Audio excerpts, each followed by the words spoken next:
With 2 long road trips out of the way, the Rays are happy to be home. We greet you from Tropicana Field. This the first game of a 4-game series between the Rays and the Toronto Blue Jays. Hi again, everyone. Welcome to the Trop and an evening of Rays baseball with Brian Anderson. I'm Dwayne Statz. Good to have you aboard. Todd Callis along in just a moment. For the Blue Jays, this start very disappointing. In fact, their offense has in years past been very good, not so good so far this year. But with the likes of Jose Bautista and Edwin Encarnacion, it has explosive potential at any time. That's right, and that's why you do not turn your back on this lineup, specifically those two guys, the big power in the middle of the lineup. Let's start with Jose Bautista. Tremendous plate coverage and even better power. Don't be fooled by the 213 average. The Rays won't be. 7 home runs so far this year. You remember back 2010, he hit 54. 2011, he hit 43. He hit 27 last year in just 92 games. So the Rays perfectly capable of knowing what he's capable of. And Edwin Encarnacion really made the turn last year. Another guy that took some of the motion out of his setup at home plate, simplified things, started to see the ball a lot longer, try to stay on the ball longer, and hit 42 home runs. His 9 home runs this year are tied for first in the American League. And the right-hander Jeremy Hellickson will be on the mound for the Rays, trying to even his record at 2-2 and try to pitch deeper into this game. Well, and Jeremy Hellickson coming off 2 starts where he was very disappointed in himself. So I think you're going to see a very determined, a very motivated Jeremy Hellickson. And it also helps that he's got a pretty good track record against this Toronto Blue Jay ball club. 6 starts, the .289 earned run average has been remarkably consistent against them, giving up no more than 3 earned runs in any of those 6 starts. So look for a nice bounce back start for Jeremy tonight. And a look at the starting pitching matchup brought to you by Coventry Healthcare of Florida. The veteran left-hander Mark Burley makes his 7th start, 1-2, and he has struggled with an earned run average of close to 6.5. You can see the numbers on Jeremy Hellickson. Looking for victory number 2 here. He has pitched well against this Toronto ball club throughout his career. But James Loney has the job of protecting Evan Longoria in the Rays lineup. Why not? He's red hot. Todd Callis chronicles all of that in a moment.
James Loney as we get you ready for the Rays and the Blue Jays from Tropicana Field Monday night, 1st of 4 between these two teams. Loney has been doing everything very well defensively, as smooth as we have seen. A lot of good defensive first basemen in Rays history. And offensively, let's take it back beyond even the last road trip in our Toyota Trend to the last 17 games. 17 games deep, and the guy's hitting .528 during that span with 8 extra base hits and 11 runs batted in. We talked to Joe Madden before the game. He was very complimentary about the way his first baseman has looked at the plate lately. He's hitting with a lot of confidence right now. Obviously, he is on time. I believe there's homers in there yet, too. But the thing about him, he's so willing to accept where the ball's pitched and not try to force the action on the pull side, and that's beautiful. That's why we've talked about this guy can drive in 100 runs without hitting a ton of homers because he plays with the whole field so well. Runners in scoring position, he's a tough out. Certainly has been as we get you ready for baseball. Rays and the Jays. Mark Burley looking for his second win of the year. So is Jeremy Hellickson. We have 3 minutes and 15 seconds till the first pitch. Dwayne Stats and Brian Anderson have all the action. Enjoy the game right here on Sun Sports.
To a much-needed win, capping a 9-game road trip. Tonight, the Rays return home to the friendly confines of Tropicana Field to face Jose Bautista and the Toronto Blue Jays.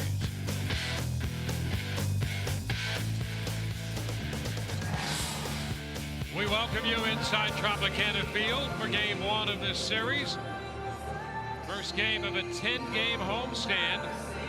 The Rays will take on Toronto Blue Jays here tonight. The Rays dominated last year's season series, winning 14 of the 18 games played between these two clubs.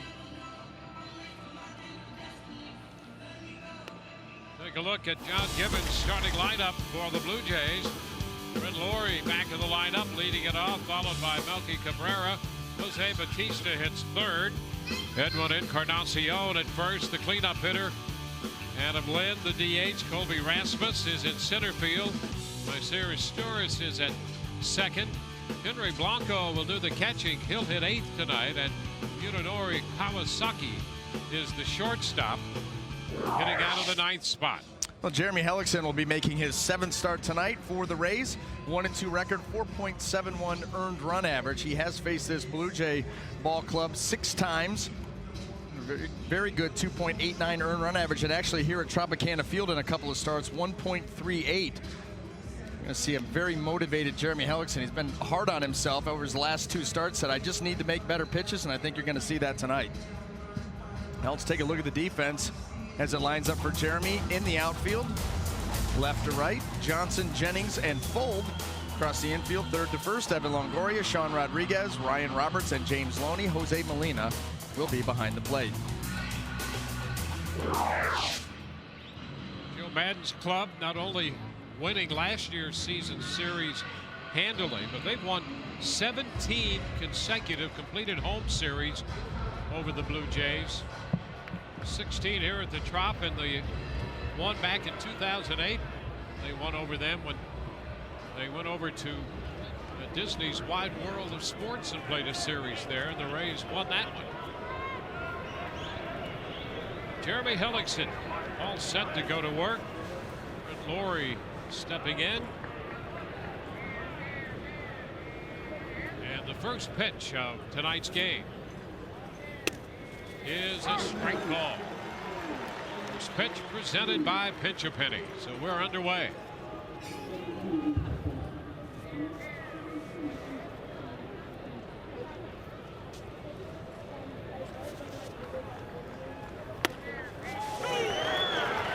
Quickly, Hellickson ahead of the count. Well, you know, we hit on this in the pregame show, but Jeremy Hellickson has had some first inning struggles this year. That's happened. 6 starts. Teams have scored in the first inning off him 4 times.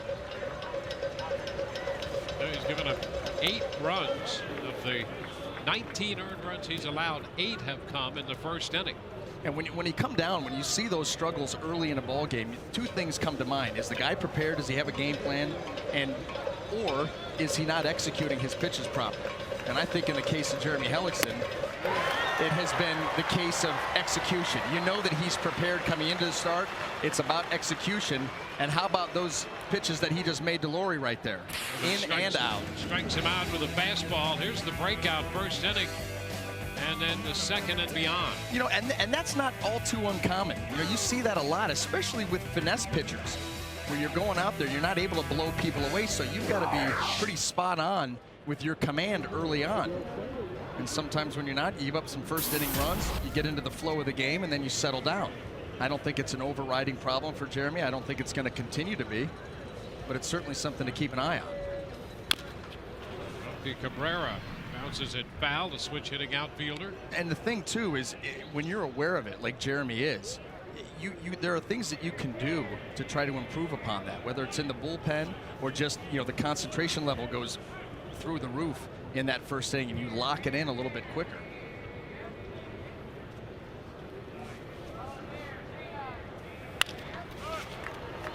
Roberts at second base, up with this one. A strikeout and a ground out, 2 up and 2 down to start this game. But again, for me, it all comes down to execution, and what he's done to the first 2 Blue Jay hitters is use, you know, his good changeup and the good fastball to both sides of the plate in good spots. And you're going to have to continue it with a guy like this coming to the plate. Well, Jose Bautista hitting only .213, but always dangerous for the reasons we cited in the opening comments. This guy, unbelievable power.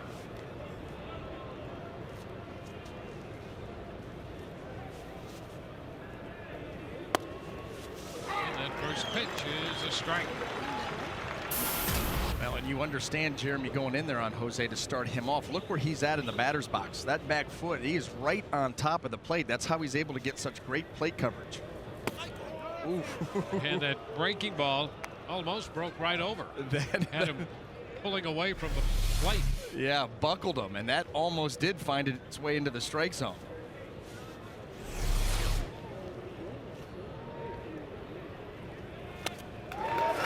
Only comes back with 1, breaks it off. 1 and 2, had him out in front. Well, that's what you got to do. The hitters like Jose Bautista, the good hitters, the power hitters, they love fastballs. You just got to keep them off balance, back and forth, move them off the plate, change speeds. And with that one, 2-2.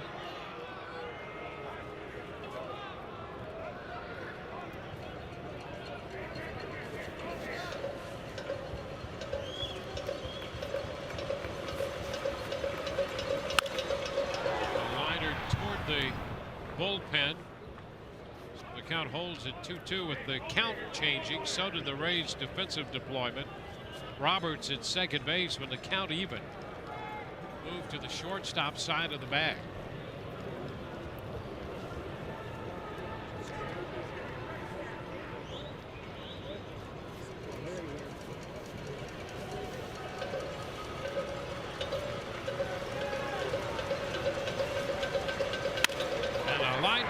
Base hit toward left center. Johnson to make the pickup, cutting it off. Bautista holds at first. Well, Jeremy showed Jose a little bit of everything in that at-bat. Finished the at-bat with 3-4 off-speed pitches in a row. And finally, Jose got one that he could handle. This ball stays up for him.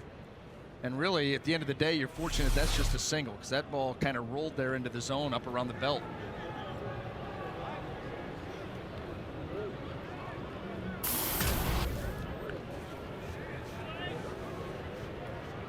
Edwin Encarnacion.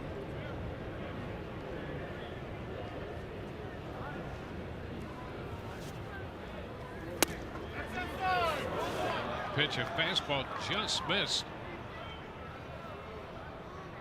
Came right in there to Encarnacion and didn't miss by much. No, right down that inside corner. That was very close. That's that inside.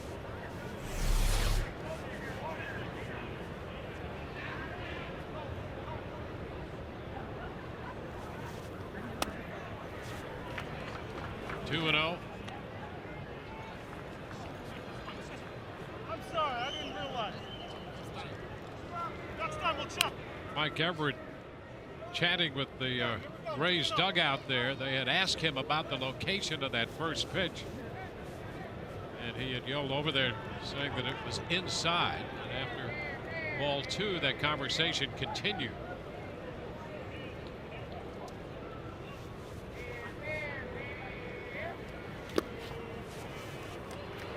Now he goes to 3-0. Curveball missed. No, he just doesn't want to give in. This is a guy, Edwin Encarnacion, who really broke out last year with the power numbers. 42 home runs. He's tied for the American League lead this year with 9. And he's 6 of 17 lifetime against Hellickson. And those are things that Hellickson, like most pitchers, remember. And you can see him be very careful to hitters who have had a measure of success off him. That's a strike. 3-1. There's that 3-0 pitch that the pitcher sometimes gets the benefit of the doubt on, it would seem. Sometimes. Well, for sure this time. Well, who knows? Now in a 3-1 count, maybe you get an anxious hitter, and you can take advantage of that if you're Jeremy and get out of this inning.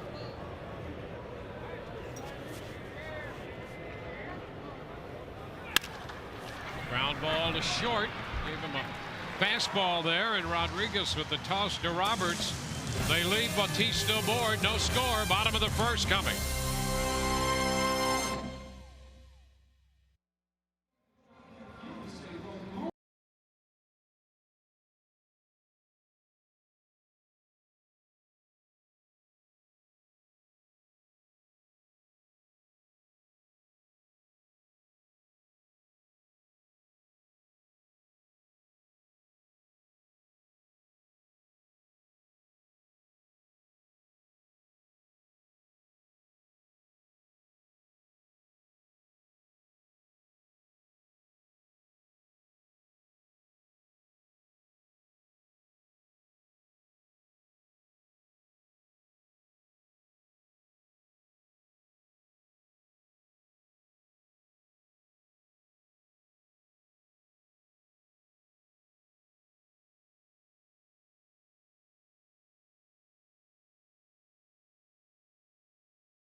Here for the Rays.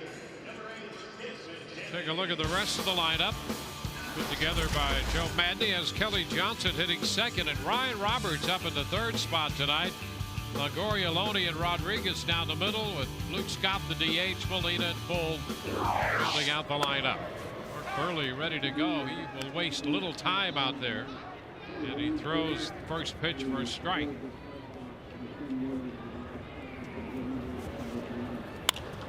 Shot toward left center field. That ball will drop in front of Rasmus.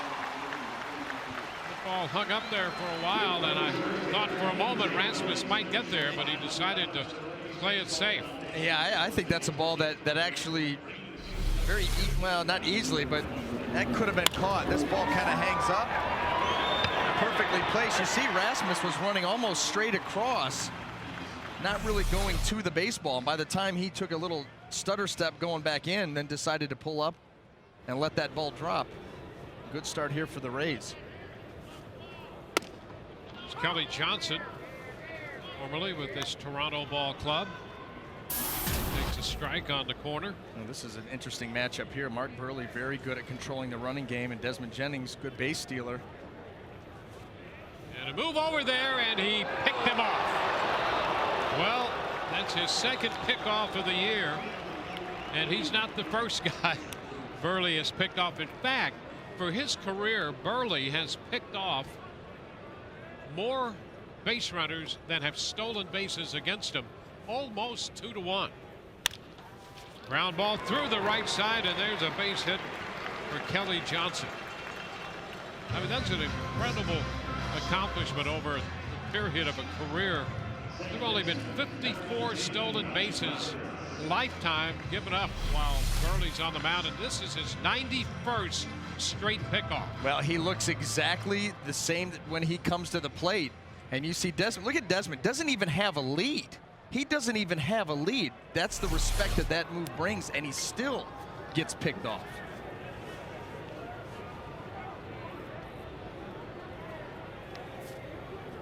Ryan Roberts takes a pitch wide. With a guy like Mark Burley, you cannot take your secondary lead until you see the ball delivered to the plate.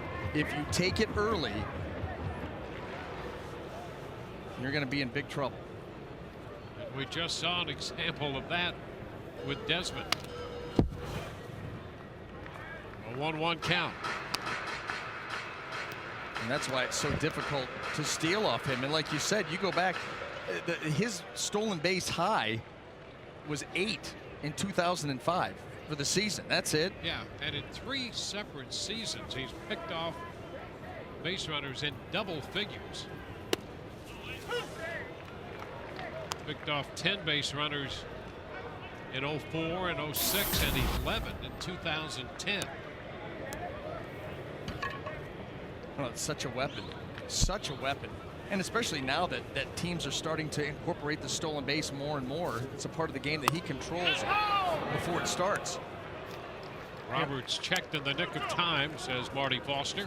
That's what makes it so valuable, is the fact that Desmond wasn't even going there. I mean, that's just a pick off of a guy who has no intention of stealing on that pitch, and you're still able to get him. What a weapon.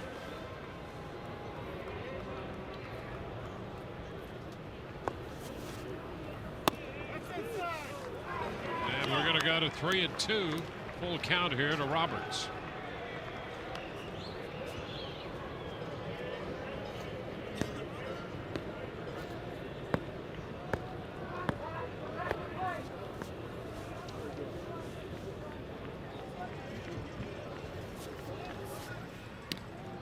Courtesy toss over there.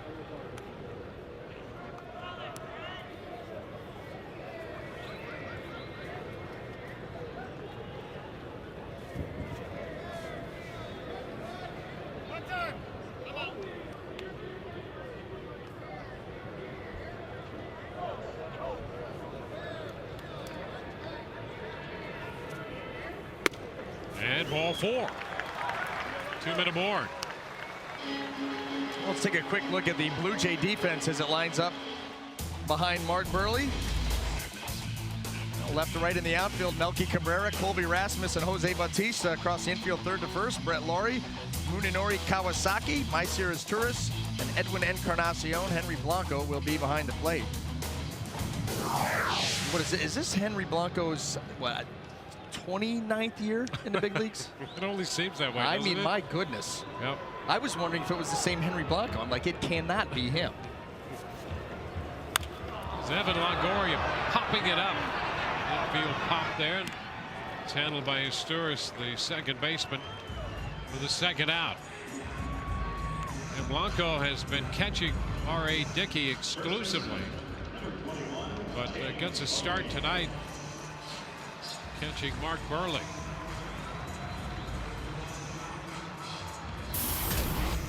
The Blue Jays are starting to like the way he receives the ball. I think that he might get a strike or two extra. Well, he's certainly had enough practice. He has been around for a while. Here's James Loney, and boy, how hot has Loney been. And there's a strike, and he thought that pitch was down. You know, the Rays and Mike Everett had a little conversation going in the top half of this inning. That carried over into the break between innings. And Loney didn't like that call. And now he's down on the count, 0-2. And the way that Mike Everett is calling these strikes, how aggressive. Watch this, how he calls it. Right now, boom. What's that saying is you better keep your mouth shut, or that this thing will get bigger and bigger and bigger. Well, this is the crew the Rays had in Texas. Same crew, and they had a couple disagreements over there. Yeah, so you just play it straight up and don't give them a lot of grief. They already have to an extent. Marty Foster down at first base. Foul ball, and he was in the middle of a couple of disagreements in that series in Arlington.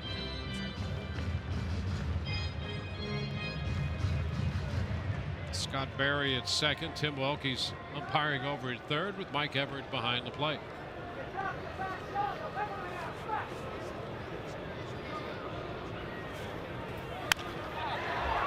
Fly ball back to center. It's Rasmus settling under it. The Rays got a couple of base runners, leave them. We're through an inning, and we have no score.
Sports is brought to you by the Tampa Bay Times. Amazing stories only in the 2013 Pulitzer Prize winning Tampa Bay Times.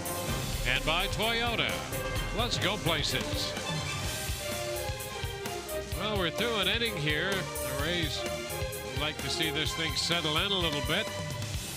They had an opportunity, left a couple men in the first. Adam Lind will lead off, followed by Colby Rasmus, and then Mycerius Stewart against Jeremy Hellickson.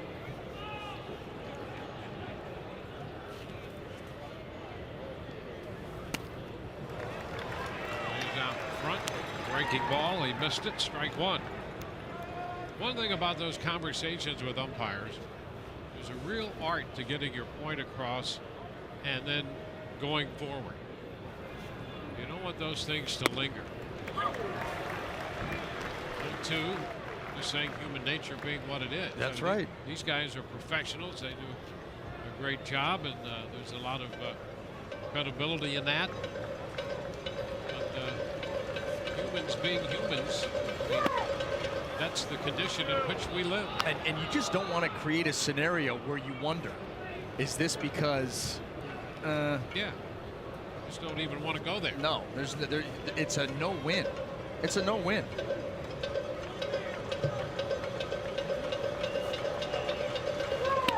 You know, you can express your displeasure. Yep. You can certainly talk to an umpire, at least some of them. Some have a quick trigger and they don't want to talk to you at all. But you can do those things if you handle them the right way. It's like anything in life. A lot of situations. If you handle them the right way, you can get through most of them. But handle it poorly, it can come back to bite you. It's a foul ball. Well, the game is a game of percentages. You're trying to put yourself in the best possible position to win. You do that by playing the percentages. And when you're disagreeing with the umpire, you have to be very careful there. There's not much upside in that. Not in the first inning, second hitter, third hitter from the bench. Once a pattern has been created, okay, yeah, that early, the odds are not good. You know, there are times when you have to state your case. Yeah. Do that, fine. Yeah. But to carry it forward, not a lot of percentage leading to success there. Lynn fouls away that 3-2 pitch.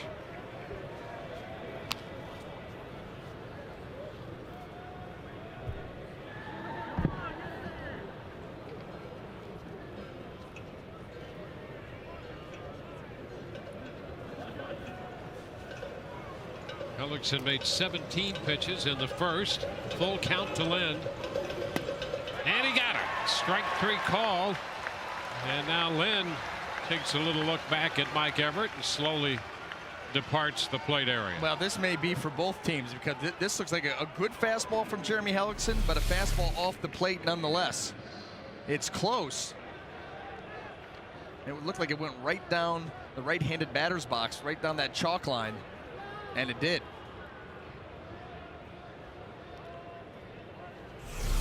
That's a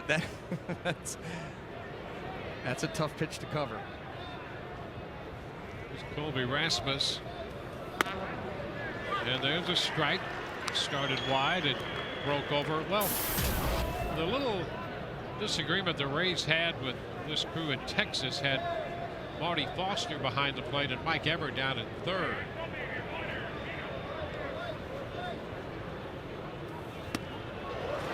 And Rasmus down 2 strikes to Hellickson.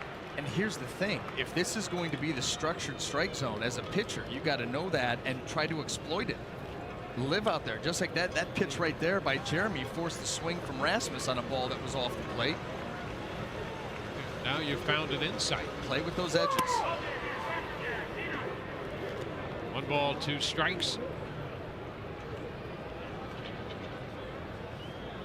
Blue Jays coming in here off a 10-2 win against Seattle. They've dropped 8 of their last 10, 4 out of their last 5.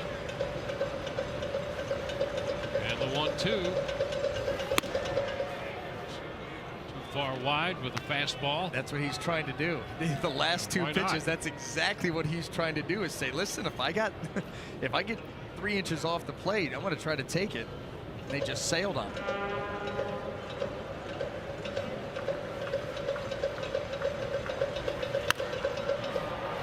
Rasmus fouls this one back into the stands down the third base side.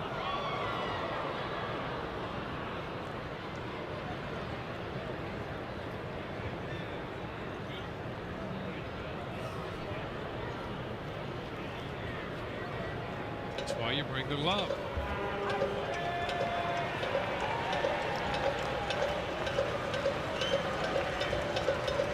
One out, nobody on.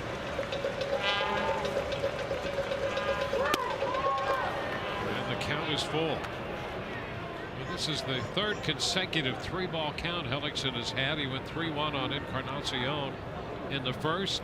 3-2 to Lynn, got him looking in the second, and now he's all the way out against Rasmus.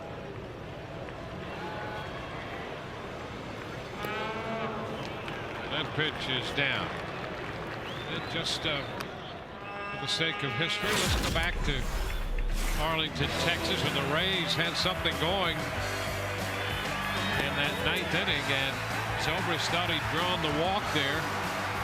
That would have moved the potential tying run into scoring position, and Zobrist was called out on strikes to end that game, and Texas won it 5-4. Joe Nathan couldn't believe it.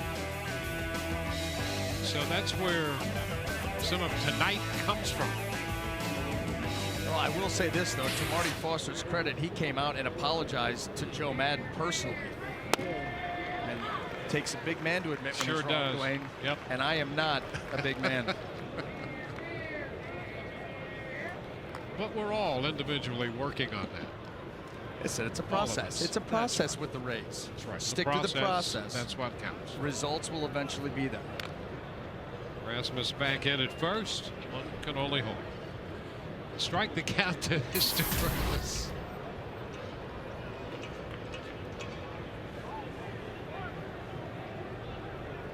But that applies to all of us. We're willing to step forward, and that takes a lot. I'm impressed. Fly ball to right. Sam Fold in his tracks. It's got it. So 2 gone.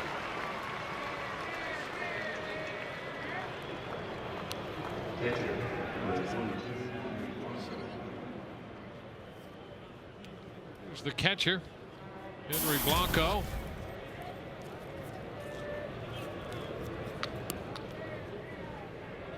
Blanco will be 42 years old at the end of August. Broke into professional baseball in the Dodgers organization back in 1990. Wow. He lifts a fly ball to shallow right. Bold is there. A walk and a man left. The ball game will move into the bottom of the second. Jeremy Hellickson against Mark Burley. We have no score.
send Sean Rodriguez to the plate, leading off the bottom of the second.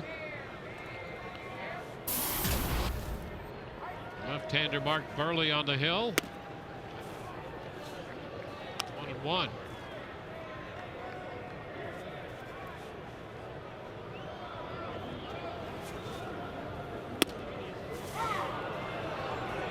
Ball to 2 strikes. When Burley gets serious with his velocity, it's about 84, 85, topping out in that neighborhood. And what he does a nice job of is he's got the traditional fastball that he'll sink a little bit. He's got, obviously has the cutter that he likes to ride in on the hands. He'll backdoor the cutter, change up, curveball. He works extremely quickly and just moves the ball around the zone, changing speeds, trying to throw off your rhythm and timing, and all the while getting this ball and throwing it right away. Well, he doesn't give the hitter much time to think about it. No, look at him. He's right back up on the mound, ready to go. Full count. Here it is. And strike 3 called. Sean Rodriguez caught looking. I can remember pitching against Burley and being out in the outfield in this, same game, getting ready to play in long toss, and him whistling over at me. You see this cutter right here, that does catch the corner. There should be no beef there. And him looking over, whistling, and then giving you the hands, like, let's go, let's go, get it and throw it, because I like to work fast too. And, the goal when you faced him was, can you make it a 2-hour game? There's Luke Scott. There's a strike. Well, Burley has 8 career victories over the Rays. He's 8-3, including the perfect game he pitched against the Rays in July of 2009.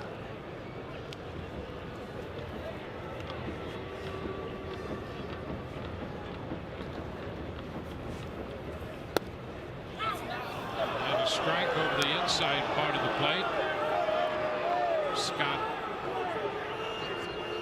not happy. Well, I think that's become the theme of the night. That was not that bad of a pitch, but we're seeing it from both sides. Not happy at all.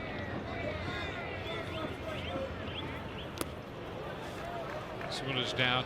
Well, the hitters aren't happy. No, Pitchers are going, hey, that seems okay to me. Right. But like I said, you had Adam Lim get called out on a pitch that was clearly probably at least 3 inches off the plate. The strike zone's been established. Just got to be ready to deal with it. Pop up to the left side against the shift. That'll be out number 2. Kawasaki, the shortstop, handling that.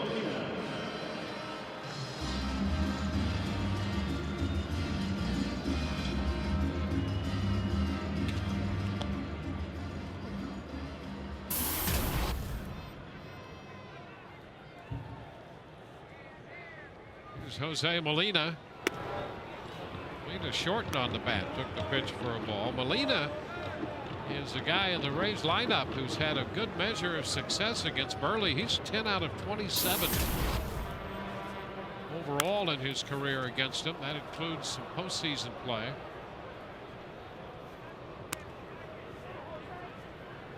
There's a home run off him.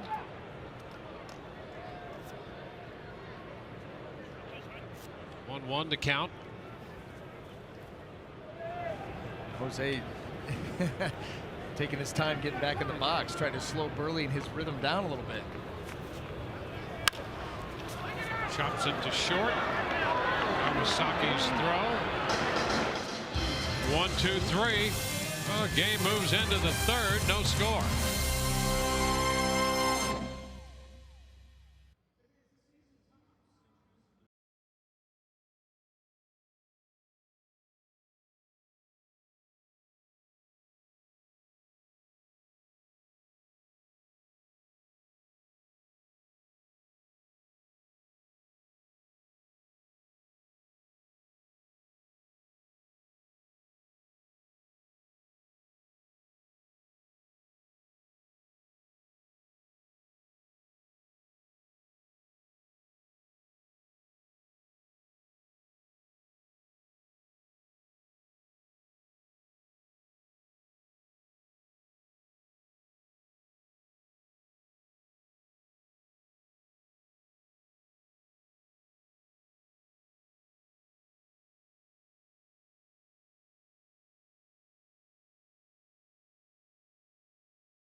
Now it took Jake Odorizzi and 3 relievers to do it, but yesterday the AAA Durham Bulls pitched a no-hitter, beating the Boston Paw Tuck 2-1. Now the catcher yesterday, Craig Albernaz, not taking any kudos for his work. He sent out this tweet: "I appreciate all the love on the no-no, but all the credit goes to Jake, Kirby Yates, Frankie, and JB. Hashtag all I do is make suggestions." We know you do more, Craig, but very well said. The Bulls now have their 2nd no-hitter in the team's International League history.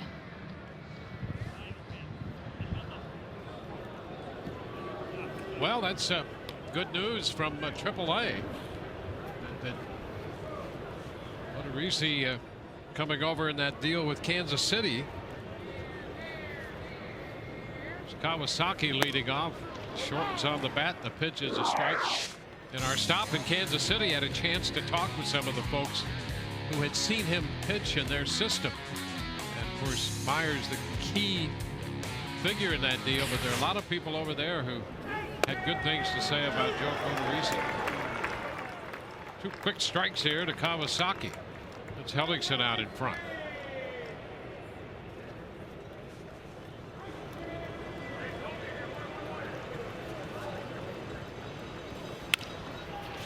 The mound, charged by Rodriguez, and that's a base hit. He could not get the handle on that throw and softly skipped it in there. Kawasaki was just swinging for his life right there. Put the ball in play. He didn't hit it that hard. It was going to be a tough play for Sean Rodriguez with Kawasaki. Watch how quick he gets out of the box too. Good hustle, field, and then just could not get enough on that throw. Oh, right there, that ball never really got secured. Ended up throwing a palm ball over there, and he knew it right when he released it. So an infield base hit by Kawasaki to lead off the inning. He's back in. He has picked up 4 steals in 5 attempts this year. Brett Lawrie, the top of the order in the box now. Quick move over there, and he's back in.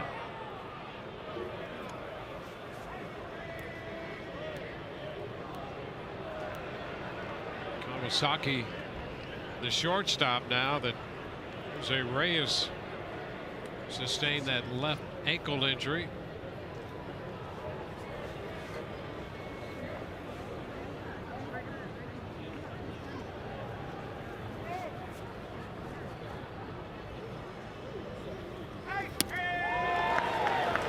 Cut and a miss by Lawrie. About in front of the changeup.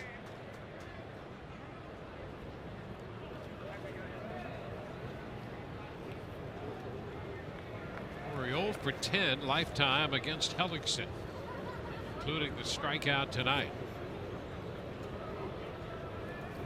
Ooh, that one close. Kawasaki back. And that tag. Close. Look at that. Right very on his side. Yeah, very close. I mean, there's been a couple. In fact, he may have gotten him. That sure looked like he got him from that angle. Kawasaki, he's getting a huge lead, and Jeremy Hellickson, another. We got 2 pitchers tonight that are very good at controlling the running game.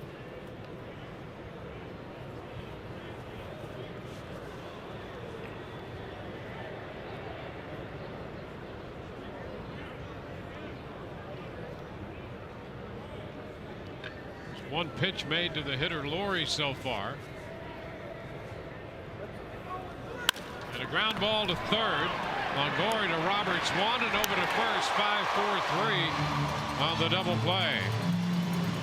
Kawasaki bluffed to start off first, kind of running in place before the ball was hit on the ground to third. Trying to get off the line of scrimmage, whatever that was.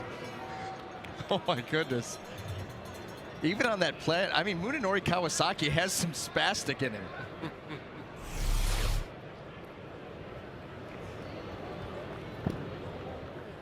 You can only imagine him sliding into a base. You don't know where to tag him or where to go. Should you step on the bag? No.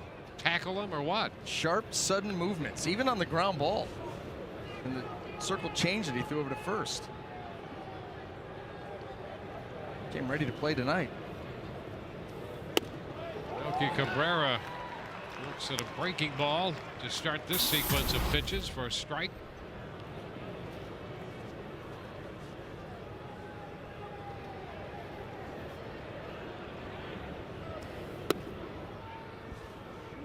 One and one.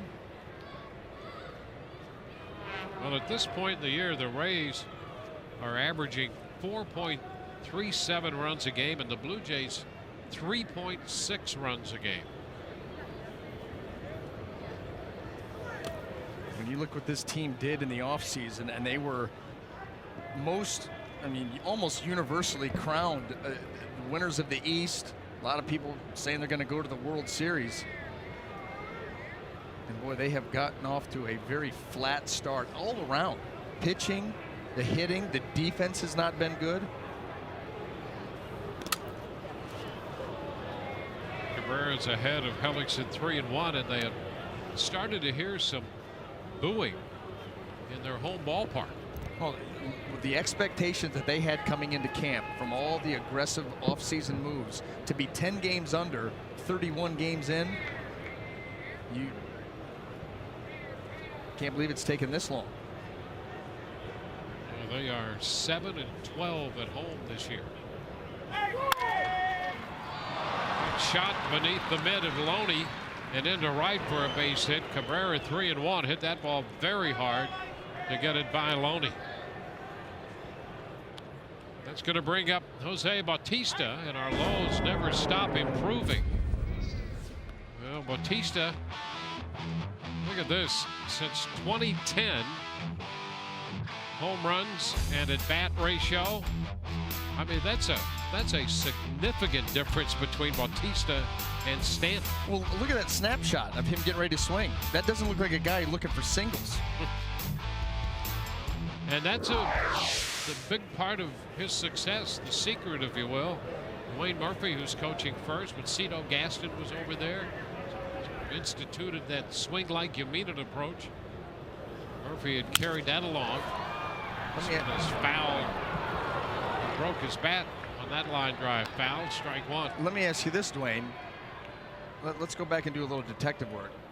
Kelly Johnson kissing at the scorecard, saying that someone, didn't say for who, said swing for the home run, singles will come. Yep. Played in Toronto. Sounds about right. Yeah. Swing like you mean it. I always loved the Babe Ruth quote. It said, never let the fear of striking out get in your way.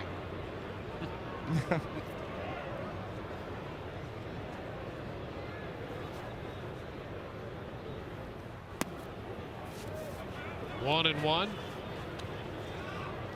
Well, Bautista has such a quick bat, and he's right up on top of the plate. He gets great plate coverage. The majority of his home runs are going to be hit from left center to left. I can remember hitting a home run off David Price on a ball that was, 3, 4, 5 inches off the plate away. We charted that last year in one of our trips in Toronto.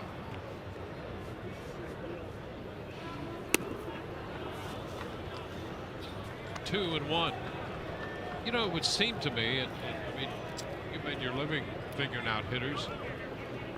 There are a lot of hitters, but maybe this makes so much more sense than trying to be the perfect classic hitter. You just go up there and swing like you mean it. Well, and especially if you're going to be in the middle of someone's lineup and be counted on a run producer, and more are doing that. Look at Adam Dunn. Year in and year out, he's going to be right at the top of the heap in strikeouts, but he may hit you 35, 40 bombs, and teams are willing to take that. The threat of the damage and the damage itself, you strike out, but go up there and give me 3 rips, because I know what you're going to do over the course of a season. How many runs you'll drive in, how many home runs you'll hit. All or nothing approach, and there are a lot of guys that are taking that. 3-1 count to Bautista. And he takes ball 4. Well, toward that end, you could see a young hitter, and Bautista, it would make sense. Of course, he was in camp with the Rays and actually played for the Rays back in 2004. Played about a dozen games. But in his first full year in the minor leagues, here's a young hitter. He hit 300. And as a young hitter, you get all of this advice. You're going to try to be a perfect hitter. So you can see that. Yep. And so for a long time, he bounced from one club to another. I mean, there are a lot of teams had him. And he really blossomed when he got to Toronto. And his approach changed that way. Isn't that interesting? Sometimes it is. It's the team that drafts you. If you fall into the right situation, the right coaching, someone who sees something and says, you know, a nice little hitter, but there's more there. And I'll sacrifice some of that average to get the power numbers that we saw in 2010 when he hit 54. 2011, he hit 43. Yep. You know, you'll absolutely sacrifice for that. And those were those teams where, as a pitcher, you would go up and face that Toronto Blue Jay ball club. You knew, I better execute tonight, because if I'm a little off my game, these guys are all coming out of their shoes. Yeah, that year he was with the Rays. He was with Baltimore and the Rays and Kansas City, wound up in Pittsburgh. And then the next few years with the Pirates, he was up and down between a little time with the Pirates and back to the minor leagues, back and forth. And not until he got to Toronto and his approach changed and his fortune changed. 1-0 the count to Encarnacion. 2 outs now with 2 men on base.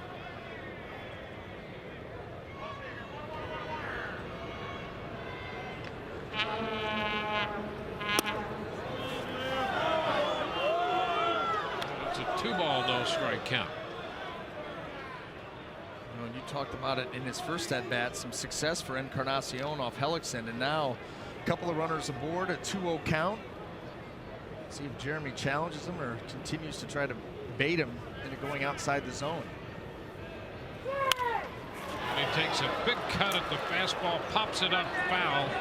Molina's waiting for it to come down, and Encarnacion upset with himself.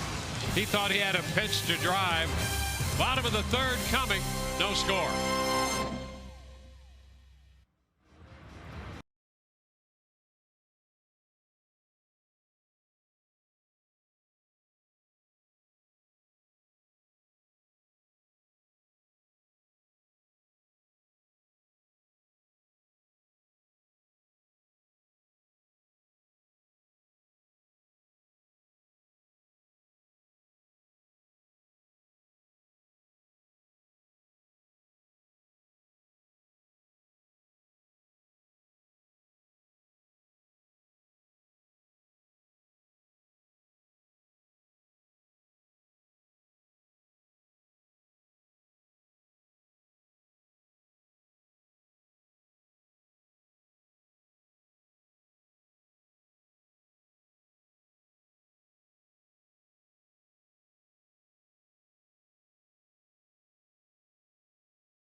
Tires Plus donates $100 to the Pediatric Cancer Foundation for every Tampa Bay Rays home run televised on Sun Sports.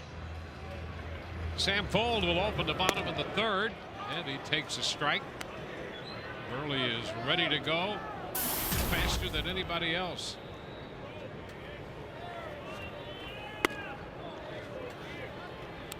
A 1-1 count.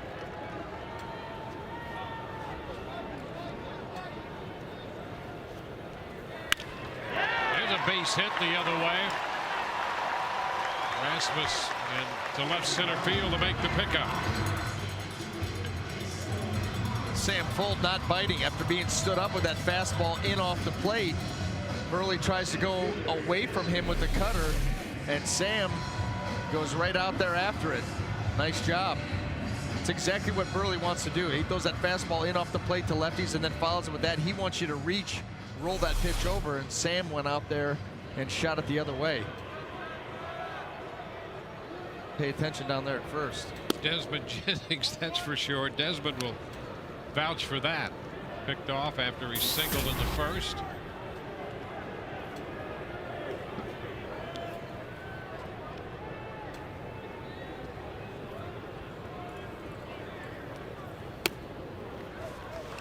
Good look at the pitch as it dropped too low.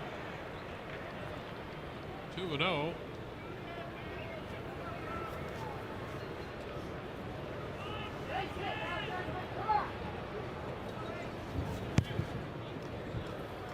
It's inside ball 3. 3-0 now.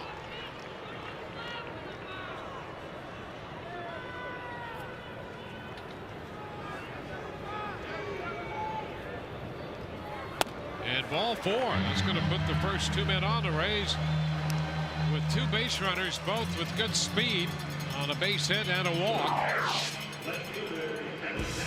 And let's take a look at Wendy's. Now that's better, and it certainly is for the Rays against lefty pitching this year. They're 7-2, hitting .275. They're 7-14 against right-handed pitching, and that's part of the bizarro world that we're seeing in the game. Not only the Rays, there are other teams like this. Well, look what's going around baseball. Toronto, they were going to the World Series, just written off. The Angels struggling mightily. Boston was, you know, Yeah, running away with. They're solid. A very good team. 2-0 the count to Kelly Johnson, and I think almost everyone, to a man, anticipated the Rays would be pretty good against right-handed pitching, and if they had a problem, it might be against left-handed pitching. Right. That's the exact opposite has been the case. And here's Kelly Johnson sending a high fly ball deep to center. Rasmus all the way to the track, and that ball's going to fall behind him between Rasmus and the wall. Gold will score, and the Rays will take a 1-0 lead. Desmond Jennings stopped in second.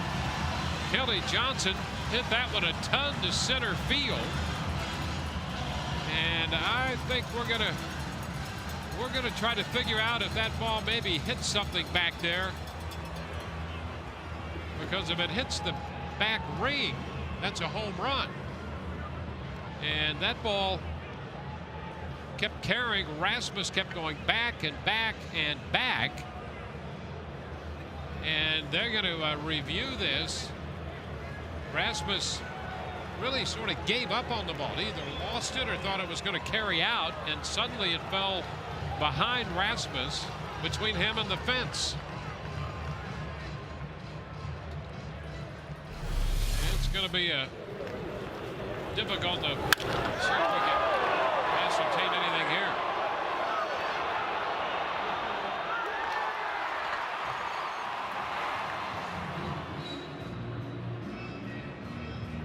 And you just don't know. You don't know if it hit something. You don't know if he just lost it. We've seen plenty of outfielders lose balls in this roof.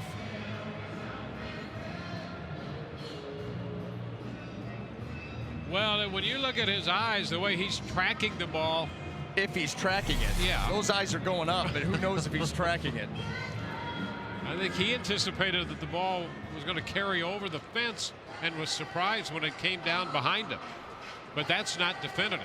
It's not going to be enough just on that replay. So it'll be interesting to see what happens. Kelly Johnson at first.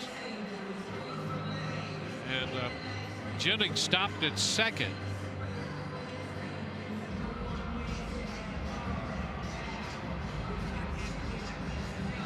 Right there's a guy who doesn't like the replay. He wants to pitch. Yeah. Give me the ball, let me pitch. So they're going to wait this out, and good luck sorting it out. Well, the only other downside is that the Rays, after all that, just runners at first and second on a ball that one hopped the center field wall. Understand there's obviously some extraneous circumstances.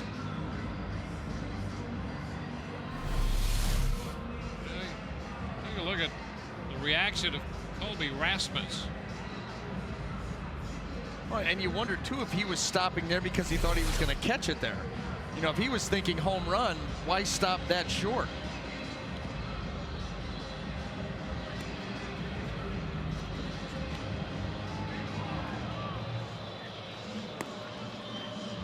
Well, they're going to stay with the status quo, which means the Rays will have a run. That might be the highest and the longest single Kelly Johnson has ever had. Jennings stopped at second. Bowles scores. The Rays get the first run of the game. After all of that, it's just a base hit to run batted in. And here's Ryan Roberts taking a pitch inside.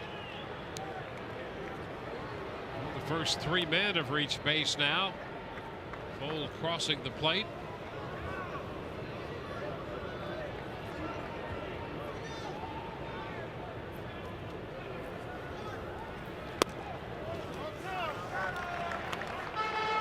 Two ball, no strike count.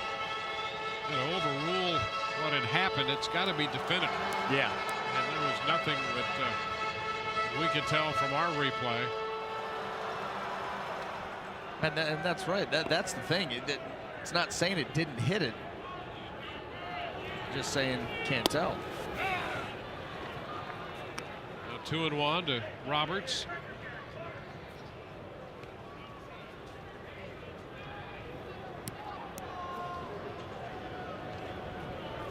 Roberts came into the game hitting .355 against lefties. Both his home runs off left-handers, and so Joe Madden has him third in the lineup. Check swing, and that's going to roll and apparently stay fair. And the bases are going to be loaded. Now Burley down off the hill, and his only hope was that it would roll foul, and Roberts has an infield hit. That might be Ryan Roberts' shortest swinging base hit he's ever had. Yeah. One extreme to the other between Johnson and Roberts. Now Mark Burley, in his mind, there was no play to be made, so this is the only thing that you can do. And that ball was not going to roll foul. Bases loaded for Evan Longoria. Upstairs.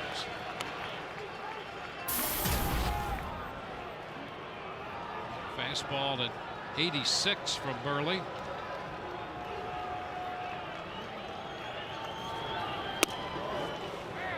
One and one. Evan 0 for 1 tonight, popped out his first time. He's 5 of 19 now in his career against the left-hander Mark Burley.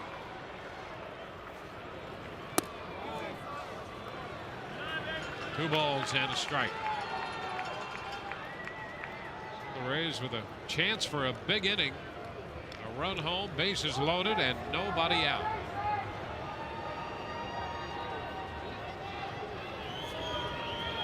And a long one. High and deep to left.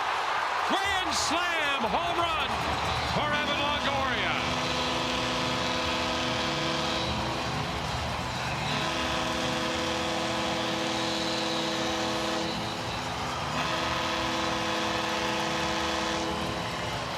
Longoria hits his 7th home run of the year, and the Rays lead 5-0.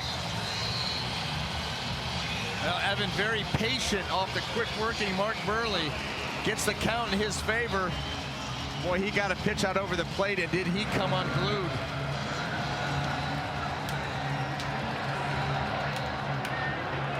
Third career slam for Longoria. James Loney takes a strike. So the first grand slam for the Rays this year. It's the 10th home run given up by Mark Burley on the season. And now there's one up the right side, back into the corner off the bat of Loney. He's on his way to second. James N standing up for the double. I'll tell you what, that ball was in. That ball was in, and James Loney, a great job of pulling his hands through. Here's that Evan Longoria, the count in his favor. Watch this hang.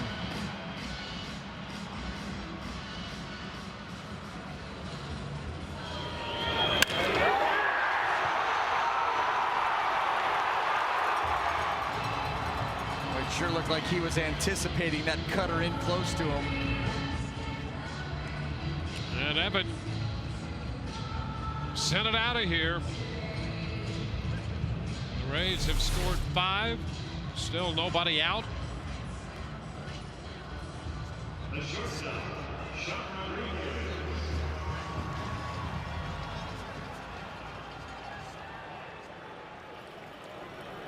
Sean Rodriguez.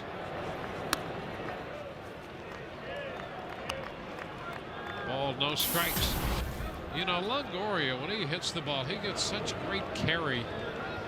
It's a great combination of strength and then quickness from Longoria. Swing path. You know, he has those hands nice and high, slightly open stance so he gets a good look at the pitcher, and then he strides in and drops those hands, and he's quick with the hands, and he gets down and through the baseball as good as anybody. And that's what creates that backspin. And guess what?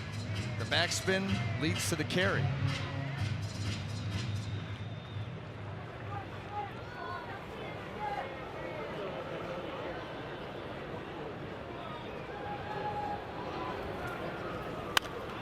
Rodriguez fouling it out of play. Well, all of his grand slams have come here at the Trop. We mentioned that's his 3rd career grand slam. The last one was in May of 2009 against Boston. Rodriguez is out on strikes.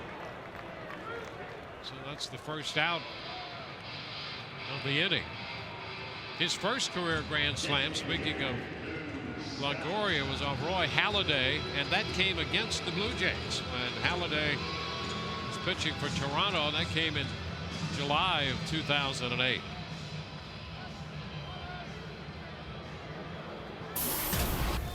Luke Scott up there now. That's a strike. Luke popped out to the shortstop his first time.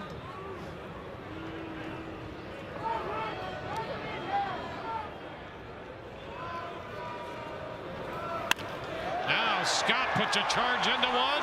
That's got carry, and it's gone.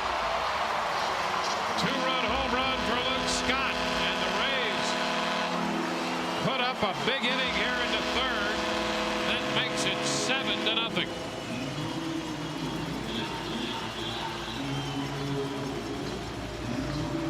Scott's 2nd home run of the year.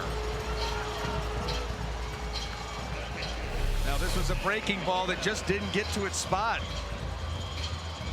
Luke Scott goes out and gets it, lifts it.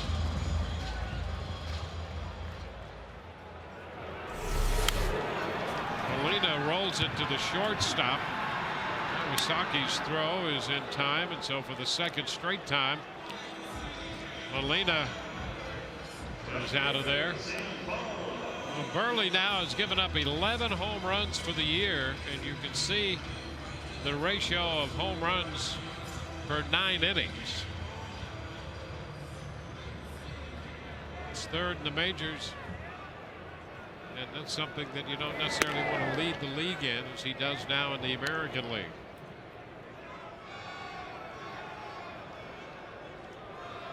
Sam Folds started this with a base hit. He's the 10th man to come to the plate for the Rays in the 3rd inning. It's been a 7-run inning.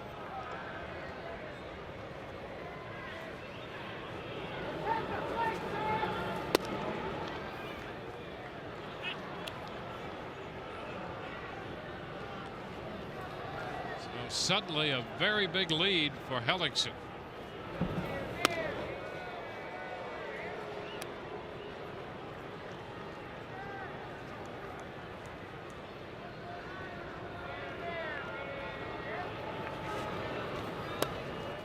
And strike 3 called on Full to retire the side. The Rays score 7 times A grand slam home run by Evan Longoria, followed an RBI single by Johnson, and then the two-run home run by Luke Scott. Through 3, 7-0 Tampa Bay.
In the bottom half of the third inning, giving Jeremy Hellickson a 7-0 lead as we head to the fourth.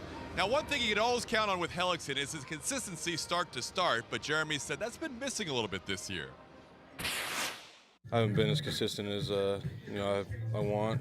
I think there's a 3-game stretch there where I've felt as good as I ever have, and then these last 2 games have been awful, pretty terrible. So I just got to go out and make better pitches, and that's basically it. When you take a look at Hellickson, guys, in 3 earned runs or less in his last 2 years, 26 out of 29, 27 out of 31. This year, that's down to just 50% of his starts, and that's what he's talking about, trying to keep that consistency going, which was phenomenal his first 2 seasons. Back to you. All right. Thank you, Todd.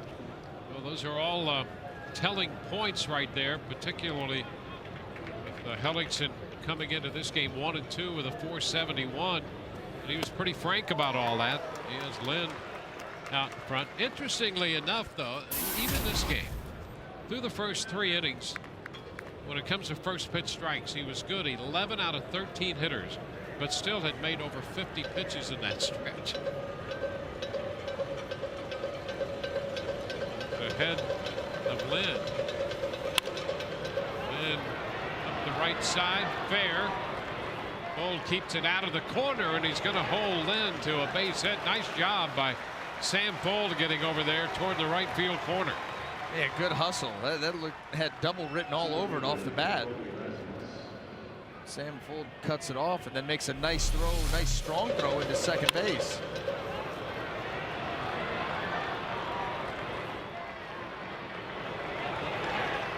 A leadoff base hit by Lynn will get Rasmus to the plate. The Rays sent 10 men to the plate in the bottom of the third. They had one other inning this year when they sent 9 men to the plate. That was the first inning back on the 19th of April against Oakland, and they scored 4 runs that time. And up until the 7-run third, that had been the high water mark in an inning for the Rays. 4 runs, 7 in the third inning tonight.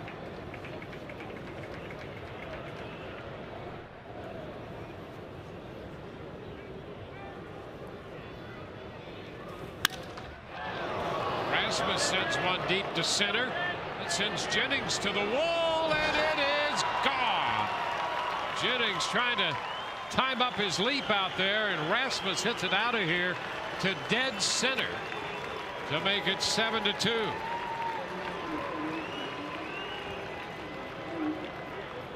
Now, a 7-run lead, comfortable on paper, but this Blue Jay offense, while underperforming this year, still can be dangerous. And they first 2 hitters to the plate here come around to score. Good effort here by Desmond. Couldn't quite get up there, and it's now 7-2.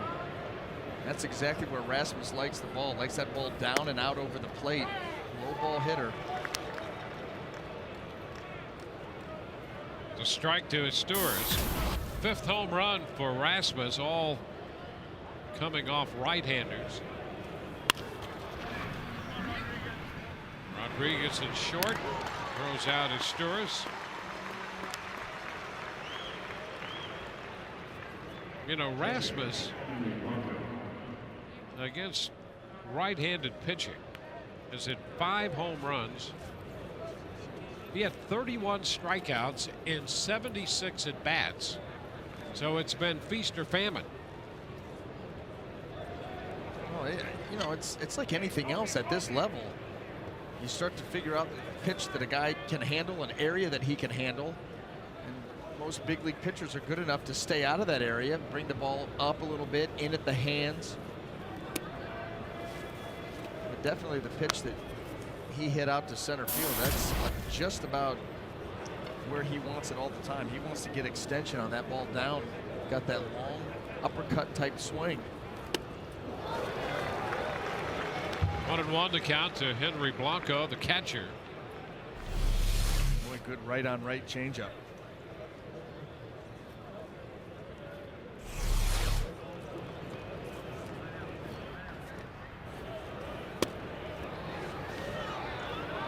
Two and 1. Home run given up by Hellickson, the 7th he's allowed this year.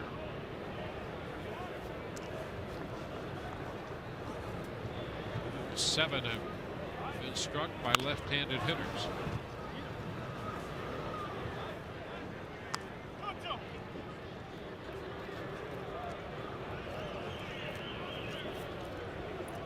Kawasaki on deck. That's an interesting way to get ready for an AB.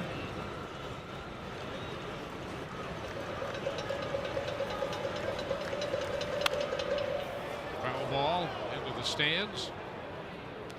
Holds the count at 2-2.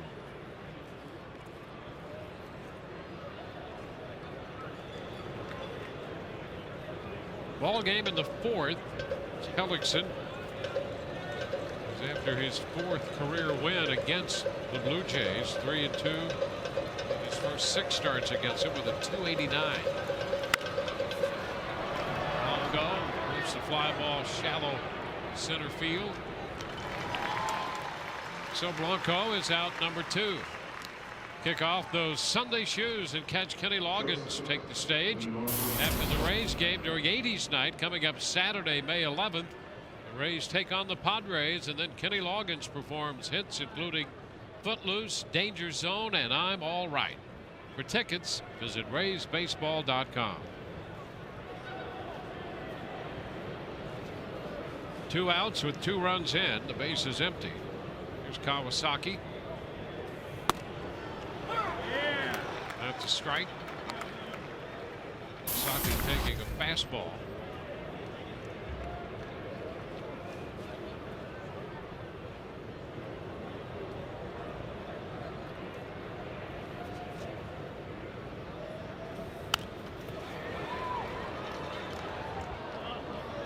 Two for the Blue Jays with the infusion of a lot of new talent. It has been a difficult process to get anything going, and Kawasaki's in there at shortstop every day because of the loss of Jose Reyes. They also have Johnson on the shelf with inflammation in his right tricep. Ball 2 strikes. But the loss of Reyes for what will be something of an extended period. A big one for them, not only for what they lose from his abilities to contribute offensively and defensively, but there's also the feeling that he brought another dimension to this team. Here's the injury. It was against Kansas City back on the 12th of April. And he wound up being carted off the field.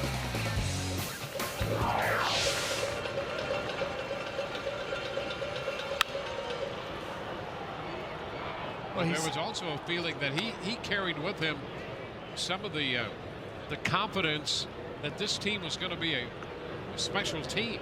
A very dynamic player, not only on the field, but the intangibles, the way that he sparks a team, switch hitter, can run, you know, the defense. Yeah, to lose him so quickly. Count is full now. Yeah, they have 10 games into their season. That was it.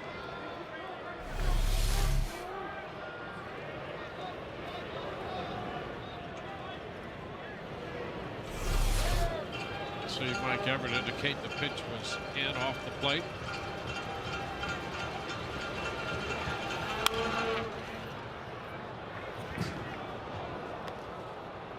Kawasaki with limited power, and the Rays play him that way. Johnson very shallow and left toward the line, and Jennings shallow in center. Contrast that to where we saw the outfielders playing for the Rockies in Colorado. Heels on the warning track. And there's a walk to the number 9 hitter. Third walk given up by Hellickson.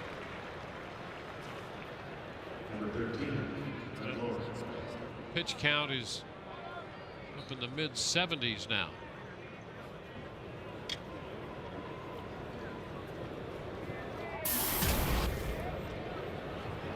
Brett Lawrie. He has struck out and grounded into a double play.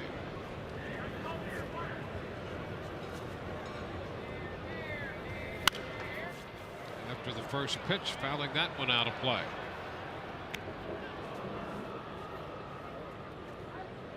Lawrie had a little streak going in the first few days of May. Put together a 9 for 27 run spread over 7 games. Since then, he's gone 0 for 11.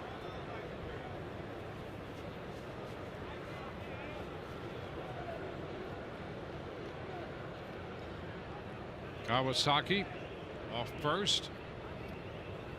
Never quite sure what he's going to be up to over there.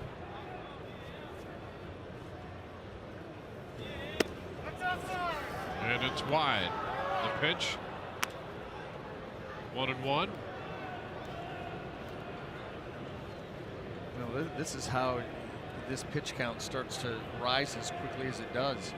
Not so much to Brett Lawrie, but you got a guy over there, Kawasaki, who's not gonna burn you. He may get a base hit. And that's probably what it's going to be, is a single. A lot of pitches to him. Ended up losing him. This one skipping by Molina in the dirt, and that advances Kawasaki up to second.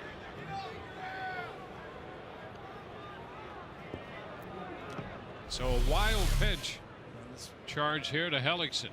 Tough play there by Molina. That curveball really yanked into the other batter's box.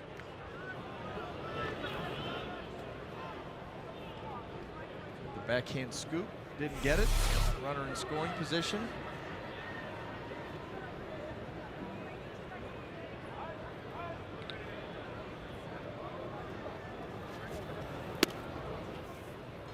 And that pitch is a little wide, a fastball. So Hellickson here coming into this inning with a 7-run lead, and frankly has struggled here in the 4th, surrendering a 2-run home run, and now his location, his command has been an issue.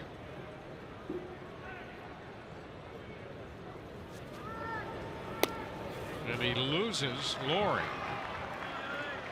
So back-to-back walks. It's 4 walks given up by Hellickson, and his pitch count is up to 80 pitches now. Well, that's how you'll do it. The 4 walks, the way that he's pitched to Bautista and Encarnacion. And we've seen him do that before with hitters who are as dangerous as they are, and especially if they've had success against him. Yes. He is ultra cautious against those hitters, which tends to run deep counts and then maybe run the pitch count up. Always trying to make the perfect pitch. And now you're sitting on, if he ends it right here, you're talking about 20 pitches an inning.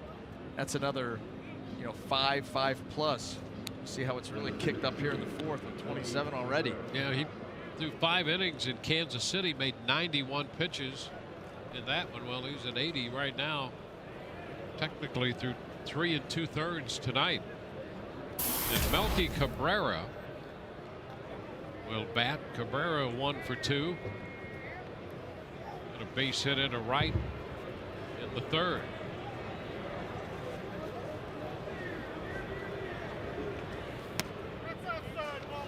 The pitch is outside, so he's having some issues here finding the zone. The other thing about this, the Rays had a 7-run lead. Yeah. And now a base hit makes it a 4-run game all of a sudden. Look who's on deck. Oh, yeah. Bautista. Cabrera takes a strike. So this, as strange as it may sound, the Rays just put 7 up in the 3rd. But this right here is a game situation. The most important hitter that Hellickson will have faced to this point in this game right here in Cabrera, with Bautista on deck.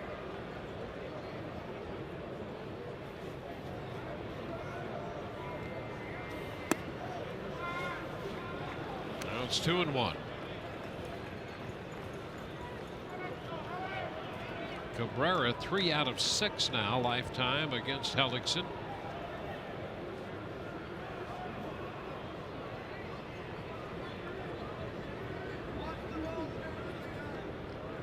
It's 2-1 count. This is where the changeup comes in handy, especially a hitter like Cabrera, who's so ultra aggressive.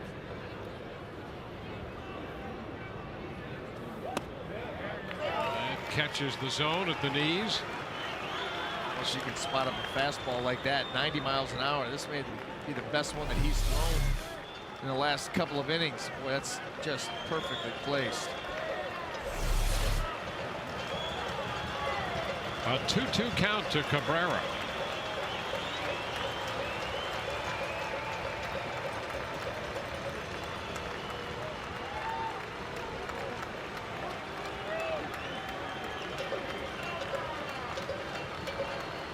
This feels a lot more like a 1 or 2-run game. Yeah.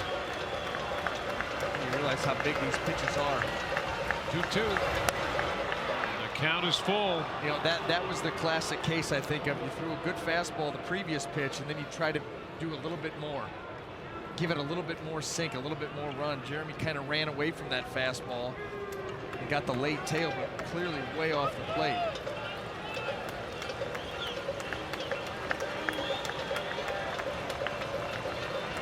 Runners will go. 3-2. And a tapper foul.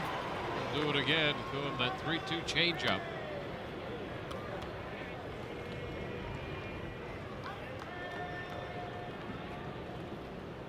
Hellickson with a couple strikeouts tonight. He's walked 4.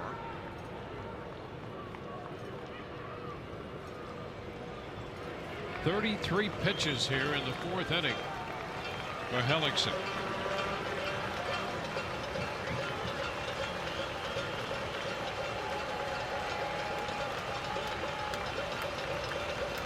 And again, the 3-2. Foul out of play. So we'll do it again.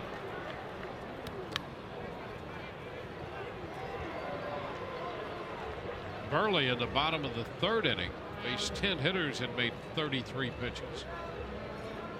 Hellickson goes out here in the 4th and has made 34.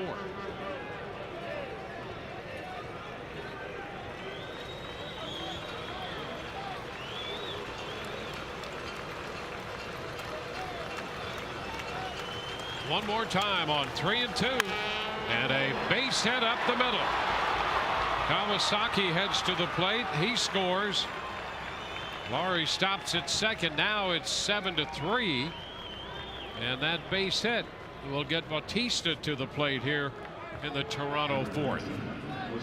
Well, again, as we've seen, Rays get out to big leads and the other team starts to chip away, and immediately has answered the Rays 7 with 3 of their own. The very dangerous Bautista at the plate with 2 runners aboard. Bautista has singled and walked. Jim Hickey making a call.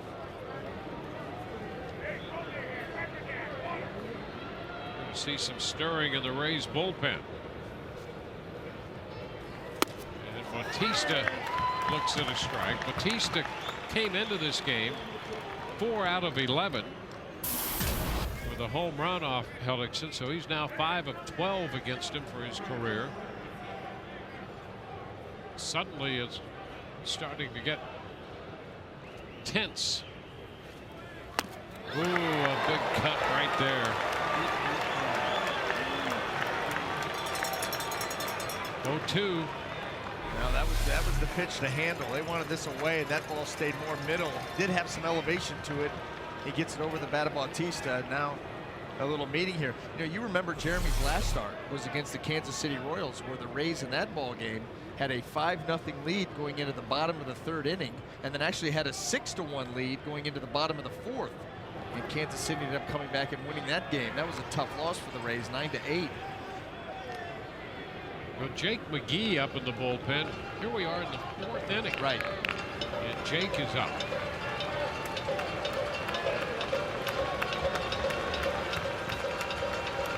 The 0-2. Upstairs.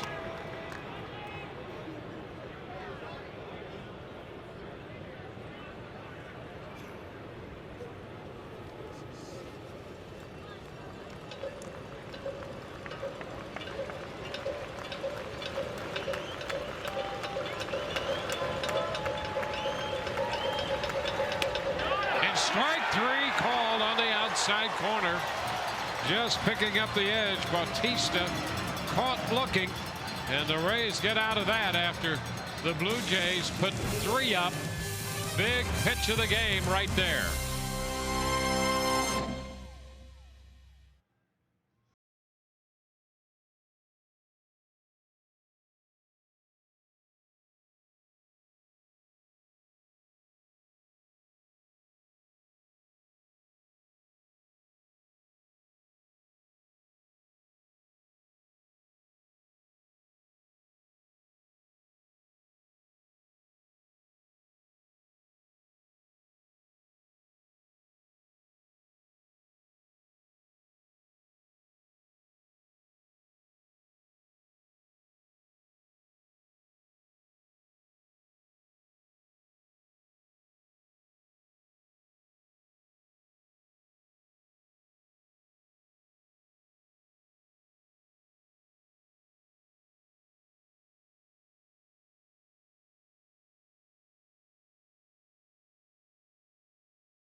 And so a 39-pitch inning came to a close. Desmond Jennings, and he takes a strike after that 7-run third. You really wouldn't think you'd entertain the idea that the Rays might need to score some more runs, but that's exactly how you feel coming into the bottom of the 4th. Well, especially because you have to assume that the Rays are going to be going to their bullpen sooner rather than later. And all of a sudden they may have to eat up 4 innings.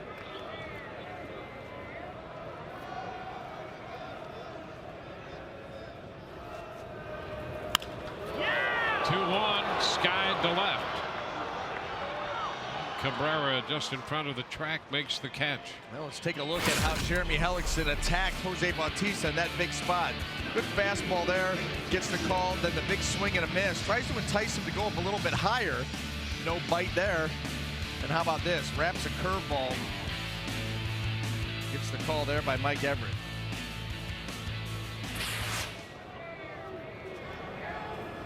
Kelly Johnson checks in time on a pitch in. Kelly 2 for 2 with an RBI single. A towering fly ball to center in the third.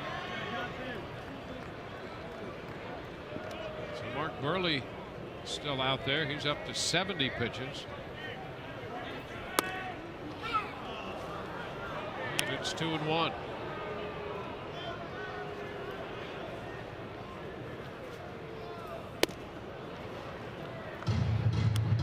Two.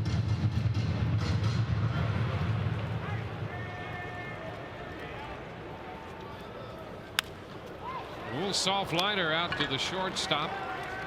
Kawasaki takes care of that. 2 up, 2 down. Tweet up at the Trop, and the Rays take on the Blue Jays tomorrow.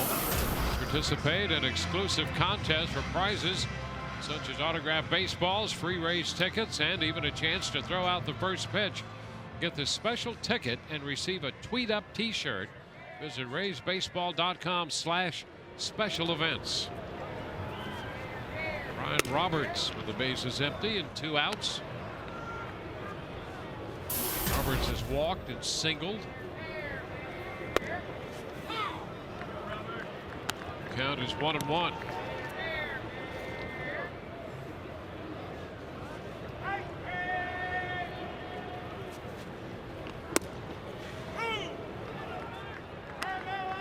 Ball and 2 strikes.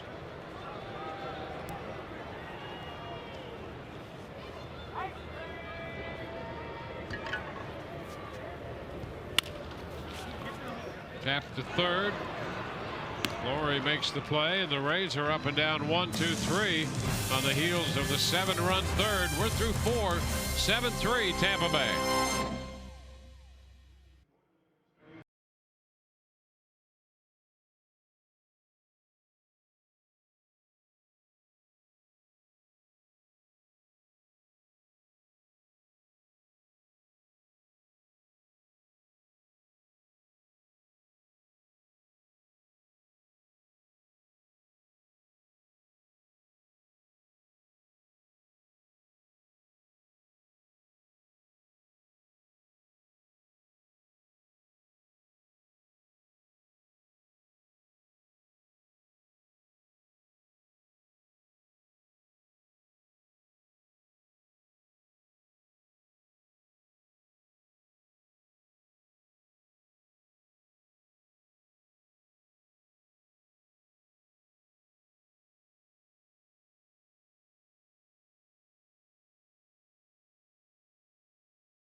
Inning time for the Just for Men auto stop. Foolproof stat. Well, we'll see where the Blue Jays rank in runs a game. 13th in the league, really. They've allowed the 2nd most home runs, but the offense really surprises you. It is. And then look at the ERA. 13th out of 15 teams. The fielding percentage, they've made the 3rd most errors in the American League, so not a very good start for the Blue Jays. Well, here's a big inning, the 5th for Jeremy Hellickson, with Edwin Encarnacion about to lead it off. I think this is a huge inning for Jeremy Hellickson, and for the Rays for that matter. You know, with the issues that they've had, you know, giving up some leads, and then what happened to Jeremy in his last time out with a 5-run lead. And you can see right now it's 7-0 lead this ball game. Now 7-3. If you were to leave this inning at 7-5, uh-oh. Well, he gets a first pitch strike on the change. And a sharply hit ball, and out of the shift, Roberts from the shortstop side of second makes that play. So that's a 4-3 on the putout. We'll check in with Todd. Dwayne, you guys are just talking about those numbers with the Blue Jays, which leads us to our Twitter poll of the night, brought to you by AT&T. Which team in the major leagues do you think has been the biggest early season disappointment? You have the White Sox, hashtag TB1, the Angels, TB2, the Dodgers, hashtag TB3, the Phillies, hashtag TB4, or these Blue Jays, hashtag TB5. Tweet us your votes to @SunSportsRays, guys. Yeah, it's been tough for all those managers. John Gibbons had said it was one of the toughest time he'd gone through in baseball. And he was a guy who was a first-round pick by the Mets back in 1980. And the playing side of it never panned out the way that they had anticipated then. Second time around as a manager of the Blue Jays, and the way the Blue Jays loaded up over the winter, just great expectations, and to get off to the start they have has been a major disappointment. They've heard some boos from their home crowds.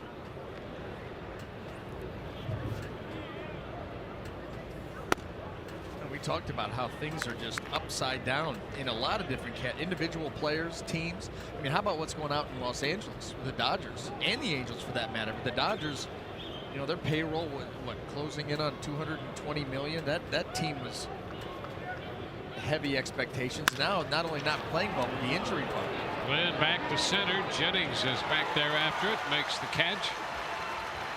2 up, 2 down. So the first 2 men retired in the 5th inning.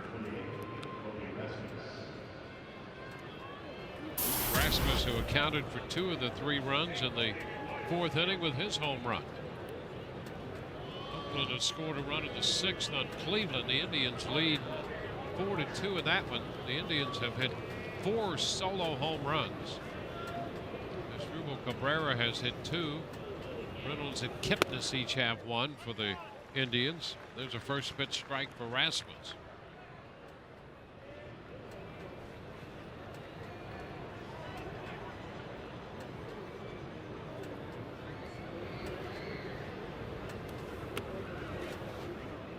Twins lead the Red Sox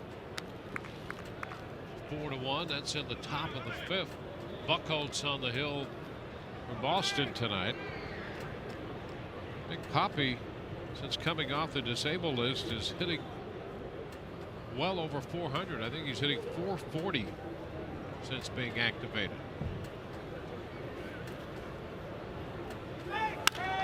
Rasmus, a towering fly ball center field.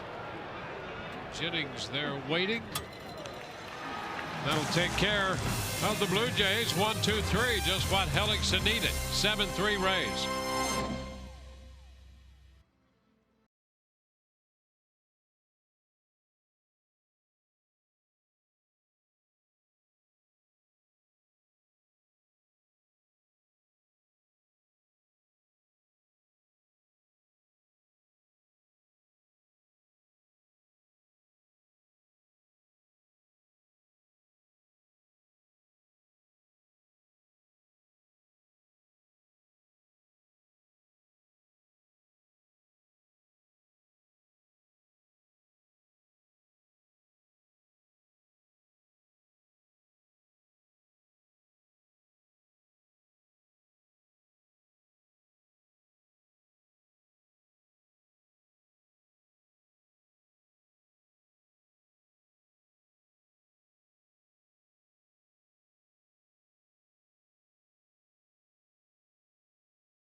It's time for Bringing the Lumber, presented by Yellowwood.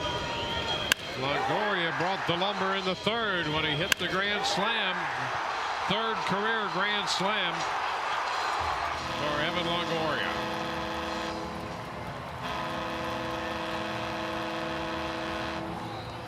The key blow in a 7-run inning. He opens the bottom of the 5th.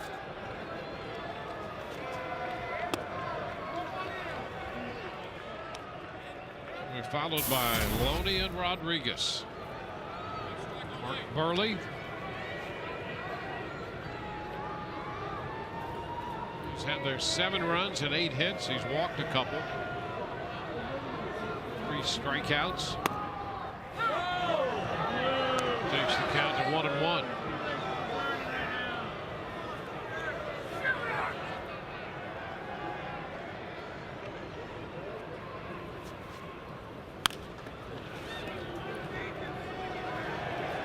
Ball, 2 strikes. Put in the cleanup spot.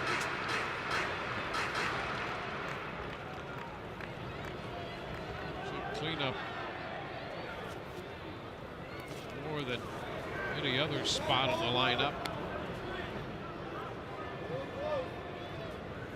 A handful of games third. Really, Zobrist and Longoria, the only 2 hitters to hit third in Joe Maddon's lineup until tonight. Zobrist not with the club, and Ryan Roberts hits third. There's a shot back into left. Cabrera looking up. It's going to be off the wall. He'll play a very efficient carom. And they hold Longoria to a single. Boy, you talk about top spin. Wow. Yeah, that ball got up and over Cabrera's head. He can't get to it, but still able to hold Evan to just a single. Let's see him coming out of the box.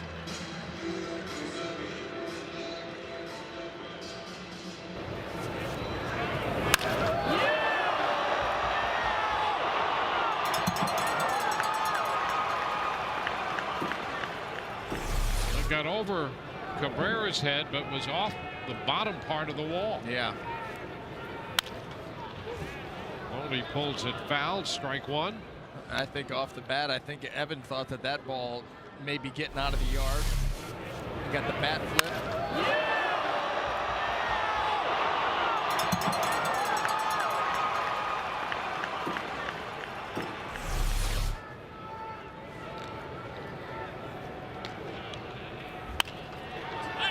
Ball, right field. Bautista comes in. So Loney's 1 out of 3 with a double and a run scored tonight. The first out in the 5th. The Rays will get Sean Rodriguez up there. Sean 0 for 2 tonight, making another start at shortstop.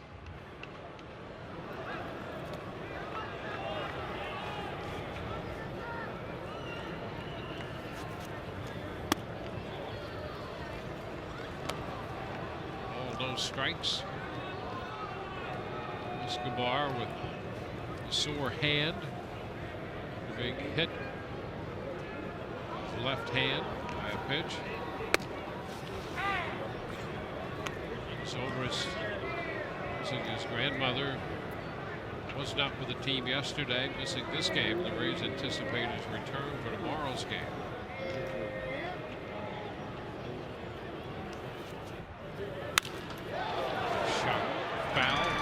Beyond the bullpen. 1 on, 1 out.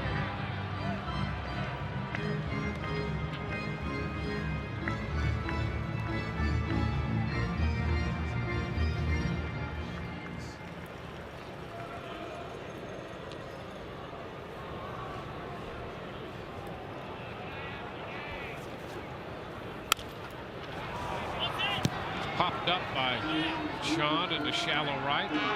Bautista handles that. So 2 outs in the 5th inning with a runner at first. Well, we talked about, Dwayne, that last half inning, how big that was for the Rays. And how about Jeremy Hellickson going out there 1, 2, 3 quick, giving his offense a chance to come back in here. Good start by Longoria, but Now Luke Scott up here hit a home run his last time up. I thought that was huge. Huge.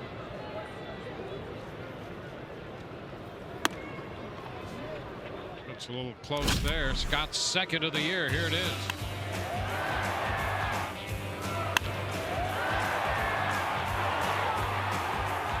Scott hit a home run on that road trip when he joined the team in Kansas City and hit it deep down the right field line. It wasn't a ball that just made it out down the line in Kansas City. Well over 400 feet. So tonight, home run number 2.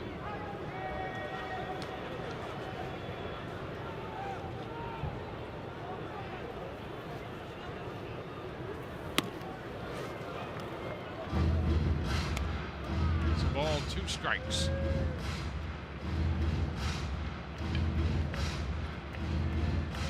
Mark Burley just continues to hang around and pitch. These are the toughest games to pitch in. You give up a 7 spot in the 3rd inning. Your line is ruined.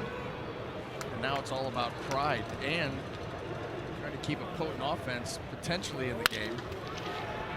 The ground ball against the shift, and that takes care of Scott. So we head into inning 6 with the score 7-3 Tampa Bay.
Well, the Rays open the scoring in the 3rd. A big 7-run 3rd. Sam Foltz scored on that long single by Kelly Johnson. It was the grand slam by Evan Longoria, the big blow. And Luke Scott with a 2-run shot to cap it all. In the top of the 4th, Kobe Rasmus hit a 2-run home run. Before the inning was over, Cabrera singled home the shortstop Kawasaki to make it 7-3. And as we head into the 6th inning, a couple changes here for the Rays. You know, Escobar will enter the game. He's going to play shortstop. And Jake McGee will take over on the mound. Jeremy Hellickson gone after 5 innings and 101 pitches for Hellickson. So McGee will come in here and try to pick up a little of the slack, making his 14th appearance. The bullpen now under the task of having to eat up 4 innings. And the first pitch, a strike to Myceri Storis. Hellickson allowing 3 runs, 6 hits. He struck out 3 and walked 4 in the 5 innings. Before giving way to Jake McGee.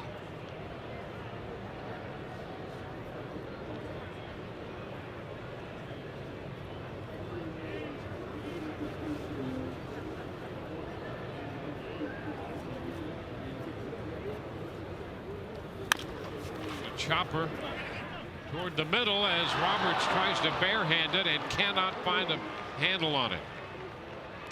Escobar cutting behind Roberts. Escobar moving to his left, and Roberts tried to grab it in midair.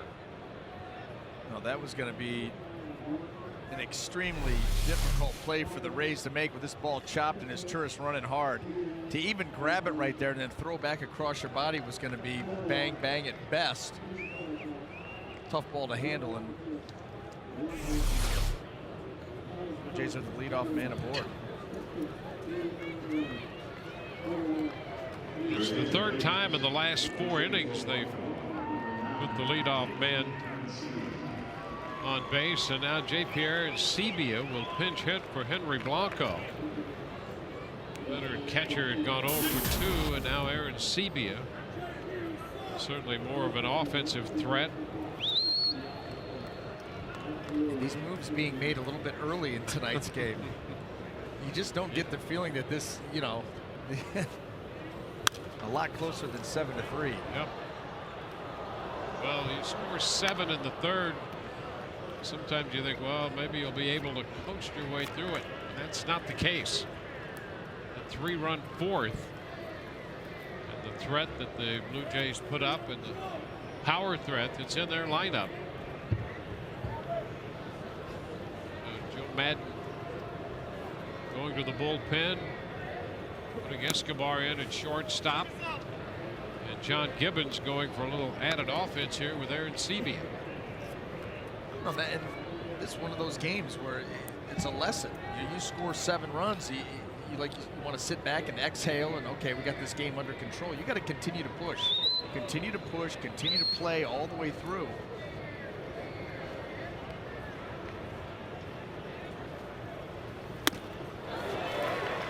Sebia missed the high octane fastball, and it's 1-2. You're going to continue to see that from Jake McGee. This at 97 miles an hour. You know, there was some talk about, well, maybe you should start, you know, working on another pitch or throwing it more, finding something else. And Joe Madden unequivocally said, I want him to stick with what he's doing, and that is that big-time fastball we saw right there. Now, that's not to say that you can't continue to develop a second pitch. That's only going to help you. But for Jake McGee, I mean, this is a guy that's 90+% fastball. You know what you're going to get when you come to the plate.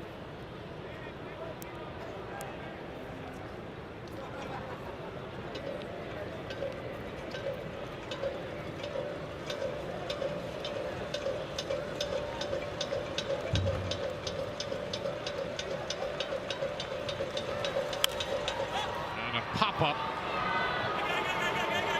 Roberts calls it, makes the catch. 1 away with the runner Ristura still at first.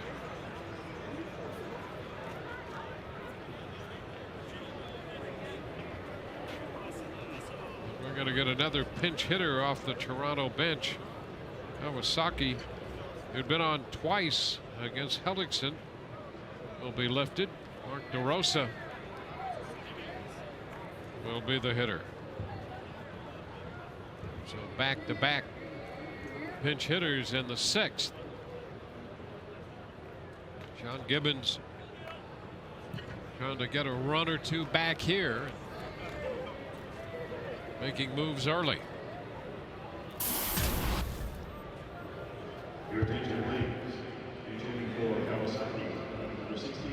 You know, when they start making moves this early, you start saying, well, why didn't they just start?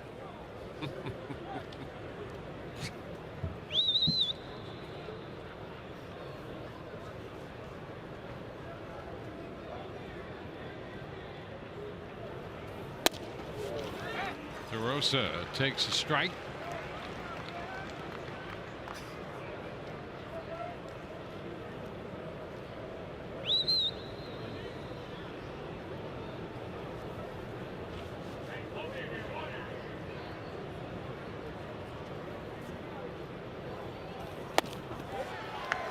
A little late trying to catch up to that at 97.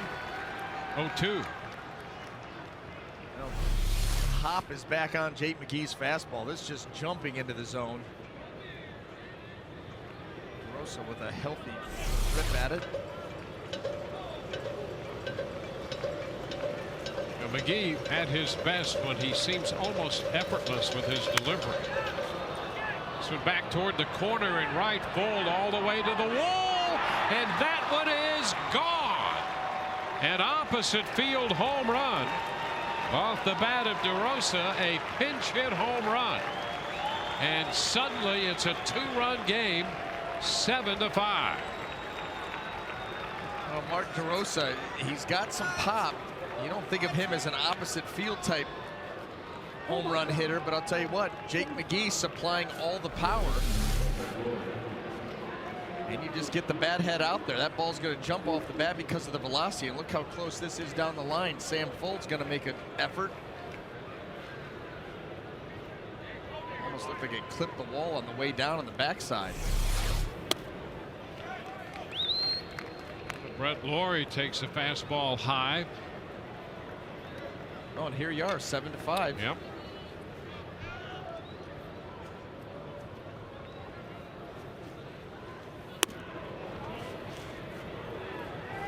The count is 2-0, so DeRosa in his first official at bat ever against McGee hits a home run, a 2-run pinch hit home run.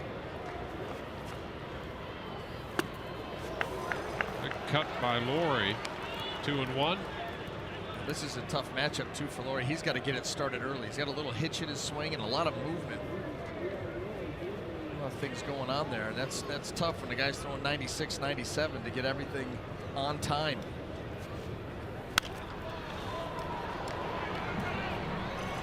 Well, the way this game stacks up now, that 39 pitch fourth inning from Hellickson really was a key inning, and yeah, how this game's going to eventually turn out. There's a lot of baseball left, and it depends on what the Rays lineup can do the rest of the way. But right now, that inning looms very large. Laurie strikes out. 2 gone. You know, I thought he did a nice job, obviously, of settling it down in the 5th. Had a quick 1-2-3 inning, kind of take, you know, the deep breath and try to add on from there, but nothing happens offensively, and then all of a sudden the Blue Jays with 2 more here, just not going to quit. Well, you think of Bautista and Encarnacion as the big boppers, but it's been Rasmus and DeRosa with big home runs. Ground ball short by Cabrera. Escobar throws him out. 2-run score on the pinch hit home run by Mark DeRosa, his 3rd of the year. 7-5 Rays.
Now a 7-5 game as we go to the bottom of the 6th. Sturis moves over to play short, with DeRosa staying on to play second base. J. Pierre and Sebia, after pinch hitting, does the catching. Jose Molina faces Burley, and the first pitch from the veteran left-handers in there for a strike. Molina twice has grounded out to the shortstop.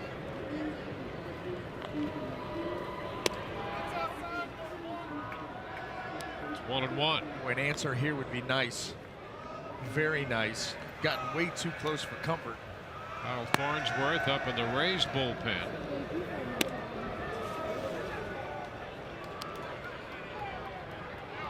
Two and one.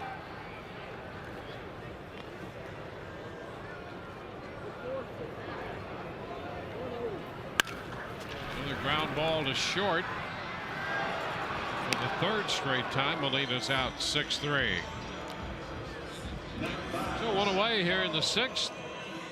Treat your wife or mom like the special person she is this Mother's Day by spending the day together at the ballpark. Sunday, May 12th, the Rays take on the Padres, and the first 10,000 women get a Rays flower pot presented by Mosaic. For tickets, visit RaysBaseball.com.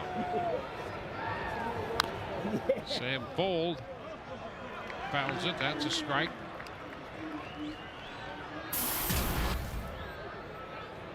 Sam 1 out of 2 tonight. All of that came in the same inning in the third. He opened that inning with a base hit, ended it when he was called out on strikes. He scored the first run of the game.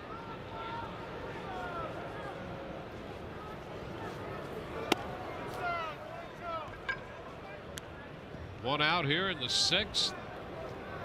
Early on the verge of making his 100th pitch of the night.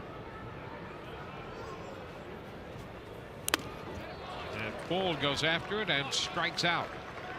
Lefty on lefty changeup, and that wasn't in the best spot, but Burley sold it.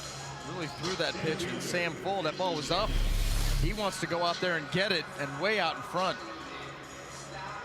I'll tell you what, Burley has really settled down and started making some good pitches, both sides of the plate.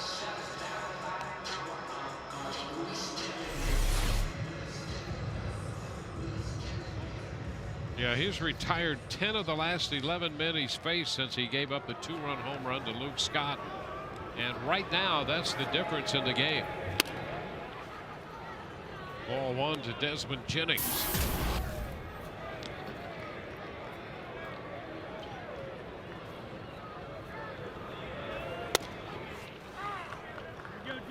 One and one.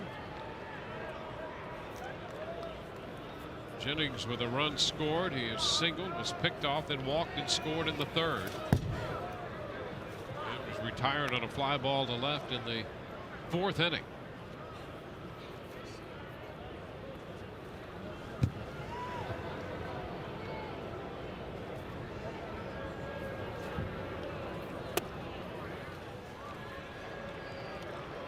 Desmond up in the count. Job as he tracked that last pitch in there down. That will run the count all the way out. Mark Burley making his 7th start here tonight. His record is 1-2. Blue Jays have split the games he's been in the 6 starts. They've gone 3-3. He's made 403 consecutive starts, which is the longest active streak in the major leagues.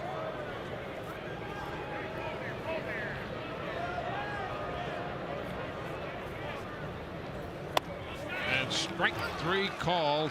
The Rays are up and down 1-2-3. We're headed into the 7th, 7-5 Tampa Bay.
on Sun Sports is brought to you by your Gulf Coast Honda dealers. Visit your Honda dealer for great lease and finance deals on fuel-efficient Hondas. And by Checkers. Feast on.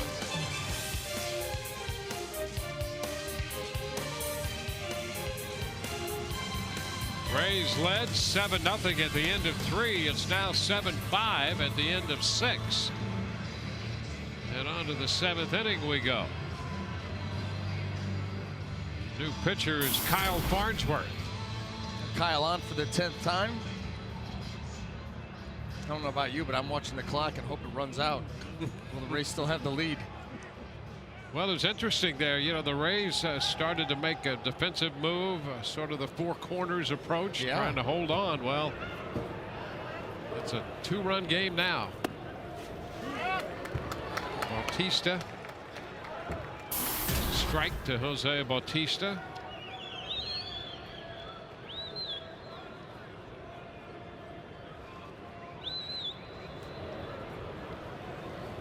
We saw Farnsworth Friday night in the game against the Rockies in Denver. Farnsworth pitched 1 inning in that game with a strikeout. He was in the 9th inning and dealt with the middle part of the order. The Rays eventually won that game in 10, 7-4. He's dealing with the dangerous part of the order right now in the 7th inning. Jose Bautista, Encarnacion next, and then Lynn. Jose Bautista just selling out on that pitch at 89 miles an hour out in front.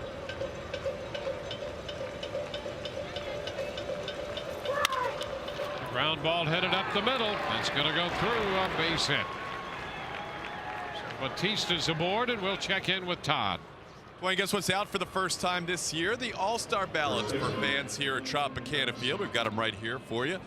The most ballots that fans punch for each homestand will be rewarded with 2 tickets to the Hancock Bank Club. So each homestand up until the All-Star break, I think that's 3 of them. Most punched ballots, you win 2 tickets to the Hancock Bank Club. Evan Longoria, 3-time All-Star, certainly should be considered at third base. And there's one other possibility to win a prize. If you hand in 100 ballots in one given night, they have nightly prizes here at Tropicana Field as well. I do not see the guys with the sombreros who were leading the way last year for those All-Star ballots, so it could be a wide open race this year, guys. Yeah, we're gonna have to look those guys up. We saw them at Fan Fest, and they were fired up then. So if they know that there's ballot boxes to be stuffed, yes, I have an idea they'll be here. Yes, and I say if they're not here tonight, they're certainly watching, which means they're hearing all of this. Yep. You better believe they'll have their system down and punching away. Yeah, they're on their way to becoming political consultants.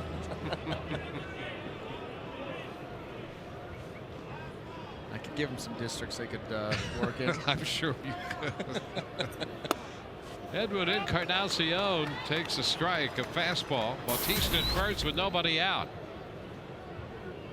Well, you're always concerned with, well, you can almost pick any part of this lineup for the Blue Jays, but right here, middle part, Encarnacion, you know, he came into this game hitting only .223, but he's still tied for the home run lead. He's hit 9 this year. And boy, back in the 3rd, he got a great pitch and he popped it up foul. So he's got that bouncing around in his head right now that too. Was what was that, a 2-0? I think a 2-0 fastball, pitch. Yep. middle, and fouled out to the catcher, and was very unhappy with himself.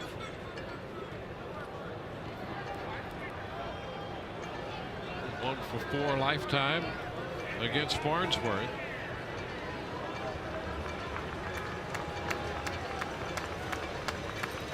And another big cut.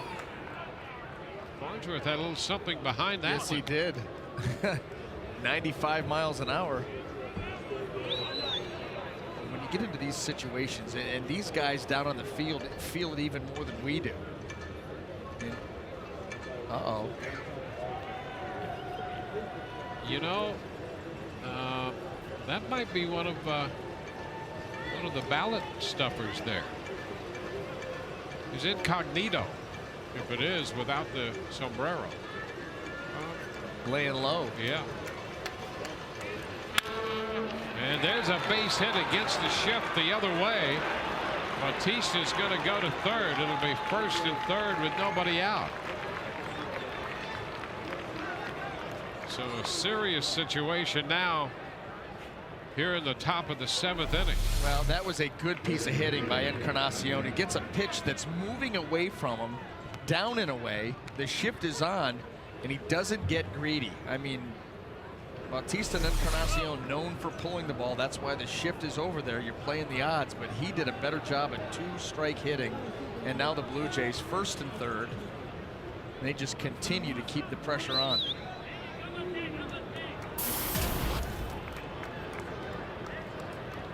Well, Adam Lind is the hitter, and you can see what he's done in his career with Kyle on the mound. 1 for 10, but that hit a home run.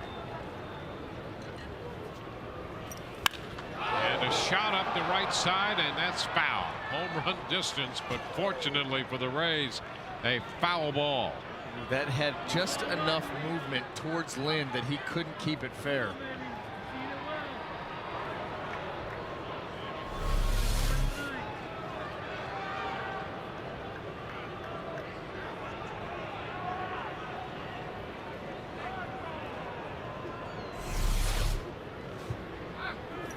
Goes the runner off second, no throw, a look to third. Encarnacion has a steal. Well, now you're already to the situation now, a base hit. You got a chance to tie this game. Encarnacion, who singled against the ship, picks up his 2nd stolen base of the year, moving into scoring position. 1-1 to count to Lynn.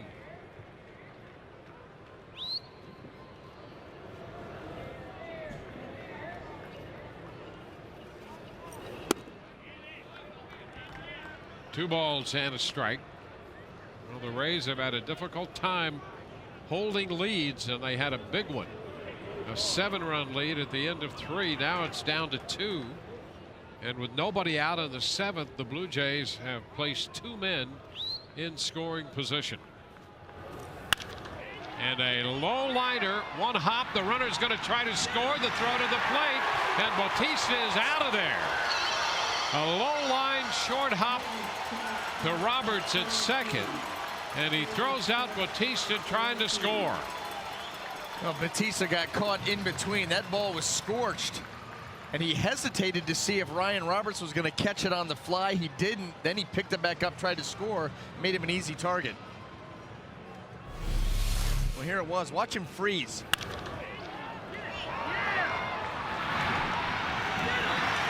And as he tries to restart himself, he's just got too far to go. Freeze and then go. Ryan Roberts already has the ball. So Bautista's out. A very big out here. Joe Madden out. The Metro PCS call to the bullpen underway.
second with one out. He gives way to Joel Peralta.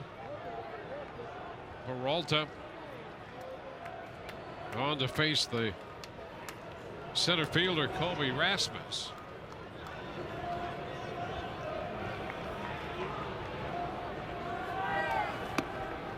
The first pitch is a strike. Ellickson for 5, McGee for 1, Farnsworth for a third, and now Joel Peralta.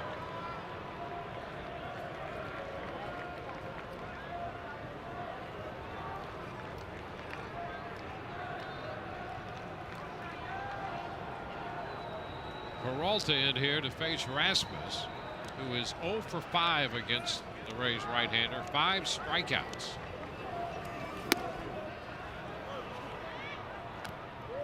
A 1-1 count. I think that made Joe's decision easy. I think it did.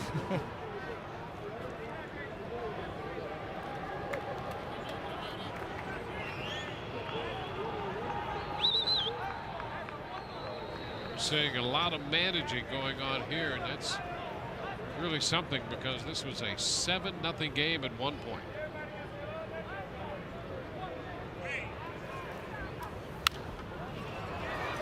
Foul ball runs the count to 1-2. You know, Dwayne, you remember the way that the Rays have been the last couple of years offensively, especially at home, those great come from behind wins, and you started to build that belief where these guys felt like we are never out of it, and it really permeated the entire season.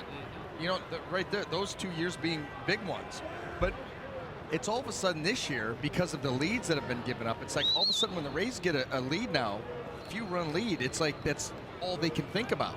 And we're starting to see those leads given up in these games. This stuff never happened before. 7-0 lead, it was a lock. Now you're in a dogfight. And a cut and a miss. He strikes him out again. How about that? Peralta has faced him 6 times. 6 times he has struck him out, and this a very big one in the 7th inning tonight. Well, it just does not pick the ball well up off of Peralta. This is a good job there of climbing the ladder. Talked about Rasmus. He likes the ball down. He likes to get extension. That pitch up above the zone, tough for him to handle.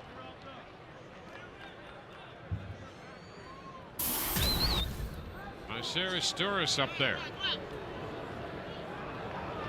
And an infield hit in the 6th inning. It scored on the pitch hit home run by DeRosa. Stouris started the night at second. He's now playing shortstop.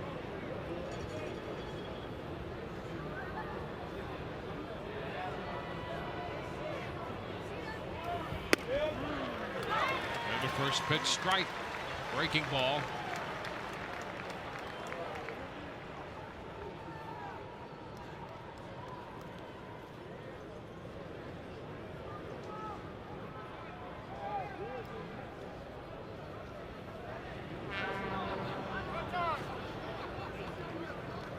Molina wants to have a word or two with Peralta.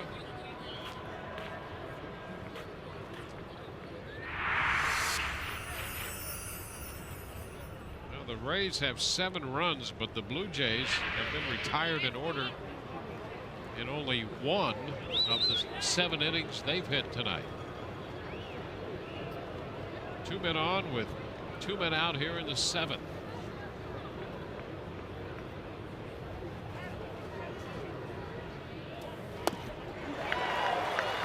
Peralta has him out in front.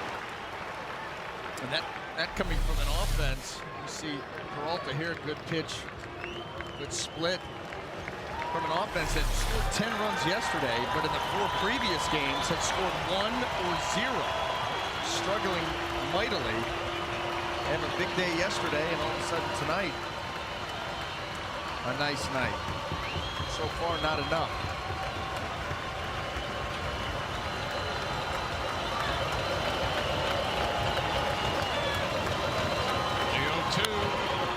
Up. That's going to carry out a play, a foul ball.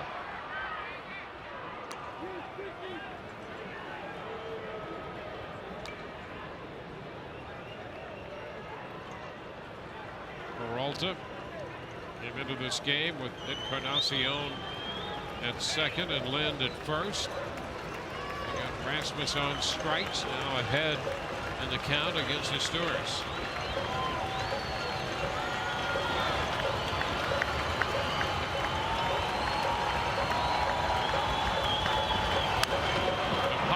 Again foul and will carry back and into the stands.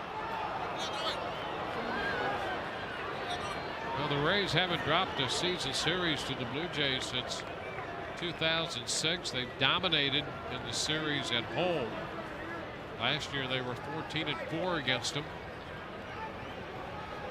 Blue Jays off to a disappointing start. The Rays off to a, frankly, an uneven start. Joe Madden said yesterday that this club suffering from a carryover from the way they finished spring training. Yeah, you see bits, spurts here and there, but not been able to put it together consistently. Not yet, anyway. Sturis fouls it again out of play. Sturis just trying to put the ball in play and give him a chance. Good battle here, down 0-2. A couple of these splits by Peralta have not had the same finish as the strike 2 pitch. That's given Sturis a chance. Especially after you've thrown some of those. Sometimes he'll get the change of speed benefit from that. Yep. But if you keep throwing a few up there, you're going to need some depth to it. Well, you got a guy that's, you know, not going to overswing, especially 0-2. He's just looking to play pepper, trying to find a hole somewhere. So you're right, you're going to have to change the eye level. Turn, nothing doing at second. Encarnacion ducking back in.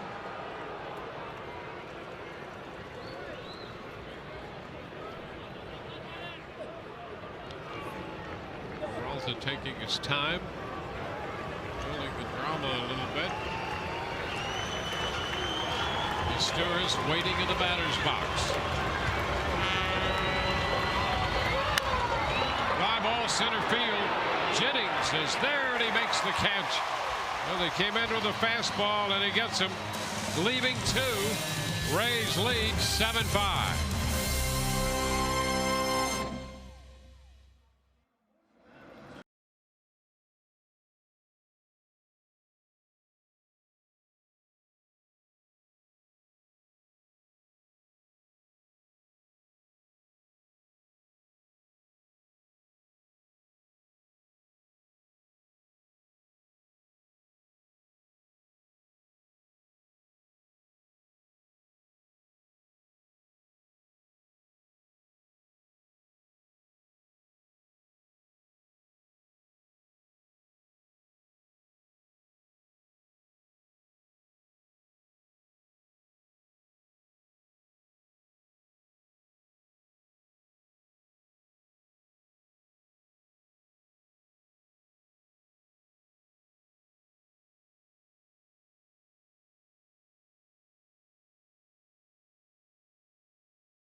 Brought to you by H.H. Craig. Rays lead 7-5. Fans have had their 7th inning stretch here at Tropicana Field tonight. Ismael Rogers will take over on the mound for Mark Burley. 16th appearance for the Toronto right-hander. Burley worked 6, gave up 7 runs on 9 hits.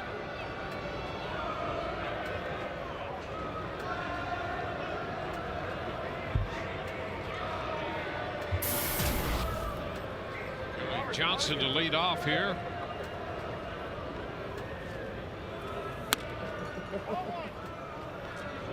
downstairs. Boy, the Rays have had to hold off the Toronto Blue Jays tonight after holding a 7-0 lead.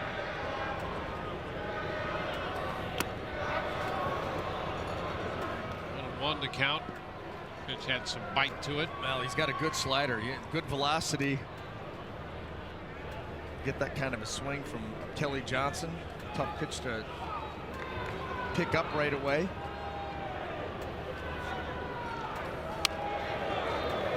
It stays way high. Live arm.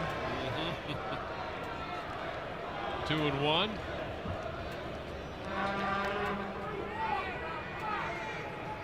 Rogers has been busy out of their bullpen.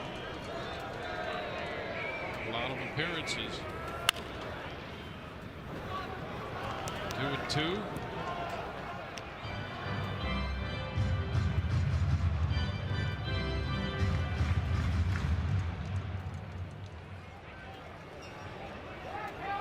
Johnson, 2 hits tonight with a run batted in and a run scored.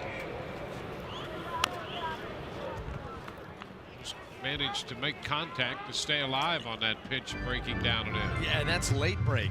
That is late break. When he started to commit to that pitch, thought that was going to sneak under his bat. Ground ball, that's going to go through into right field. Well, he got that pitch that did not have that great break to it. Boy, he threw a couple of them that were almost unhittable. Well, and you keep seeing the same pitch in the same spot. This one stays up in a hitting zone. That's the danger of just going breaking ball, breaking ball, breaking ball to the same spot. All it takes is one to miss, and that's why Kelly Johnson doing a nice job of fouling those pitches off and giving himself a chance. It works out for him. So Kelly's 3 out of 4 tonight. Here's Ryan Roberts.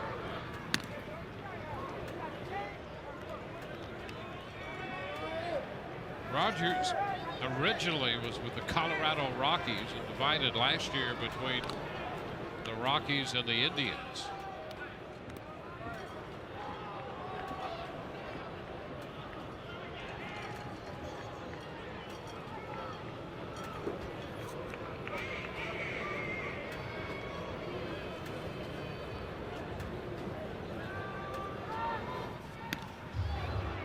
To first.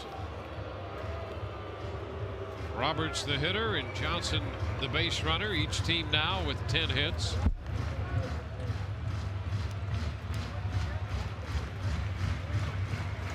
Rogers out of the Dominican Republic, 27-year-old right-hander.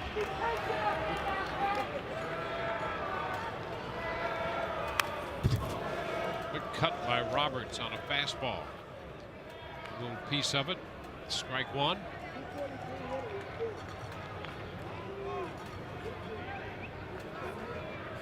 Rogers last work 3 days ago against Seattle. Just one scoreless inning, gave up a hit.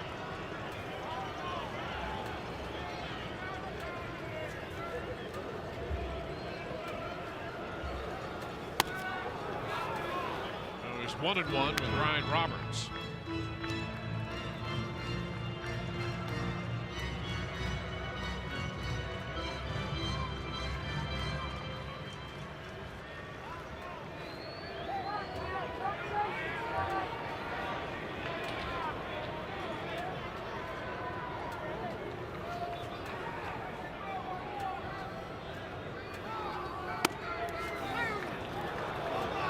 Takes a strike, which gets the count running in Rogers' favor.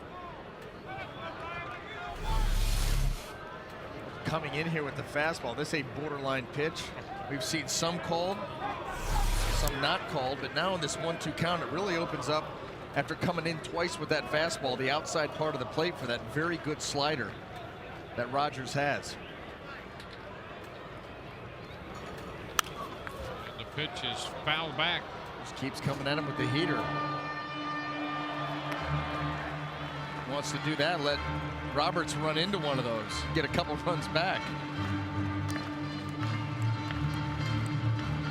Roberts was spotted in the number 3 position in the Rays lineup. The left-hander Burley starting. He walked and singled off Burley also grounded out to third. And a nice take there as he did come back with a slider, but it was low. 2-2.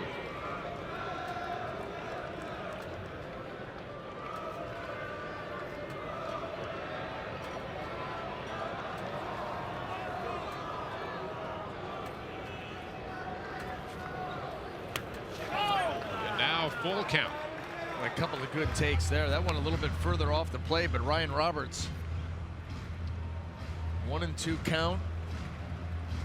You know Rogers has good slider, able to lay off it. See, he wanted to go out there, but the ball off the plate. So with Johnson at first, nobody out, a full count to Ryan Roberts. And strike three call. Roberts had thrown the bat away, thinking that pitch was wide. He's called out on strikes.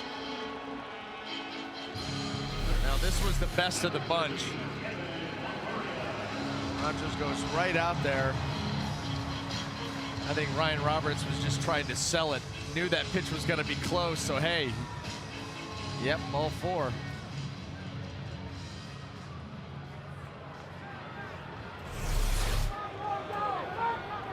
One out in the bottom of the seventh. Here's Evan Longoria. Good with a grand slam tonight. Takes an opening slider for a strike. Singled off the wall in the fifth. 2 for 3 overall.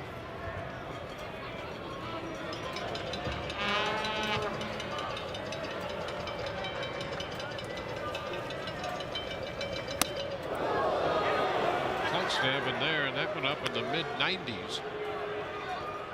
Pitch in to try to keep him off the slider away, maybe. Boy, how did that miss the jersey?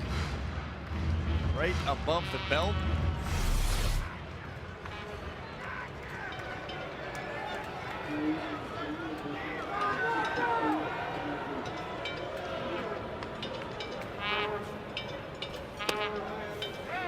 He comes back with a fastball for a strike. It's 1-2. Gibbons now has the left-hander Aaron Luke throwing in the bullpen.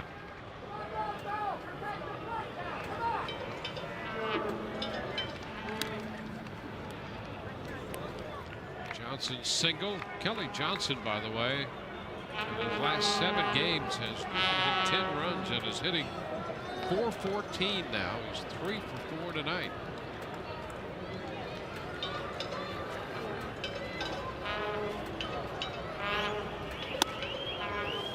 And again to Longoria. 2-2. Well, let's see if he follows the pattern and goes right back out away here. You know, when you're going to pitch a guy in, there are times you don't always have time as a reliever, but you've got to double up in there. Because now Evan, more than likely, looking for something out over the plate.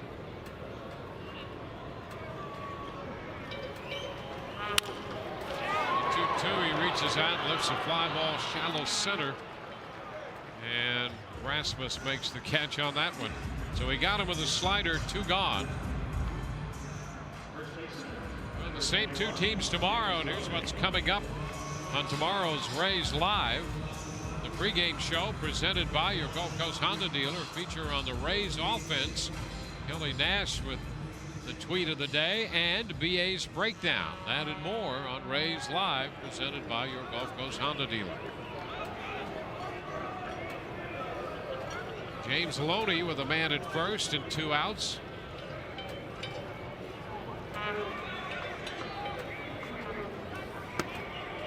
So back foot out of the way, the slider.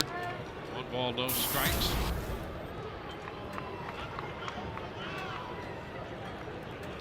Loney does have those 15 at bats against Rogers. 3 hits. 1 of those hits a home run.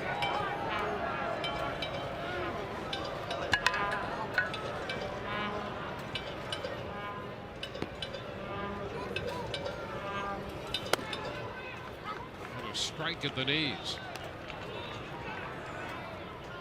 1-1. In relief of Mark Burley, who gave up 7 runs. all in the third inning when he faced 10 men.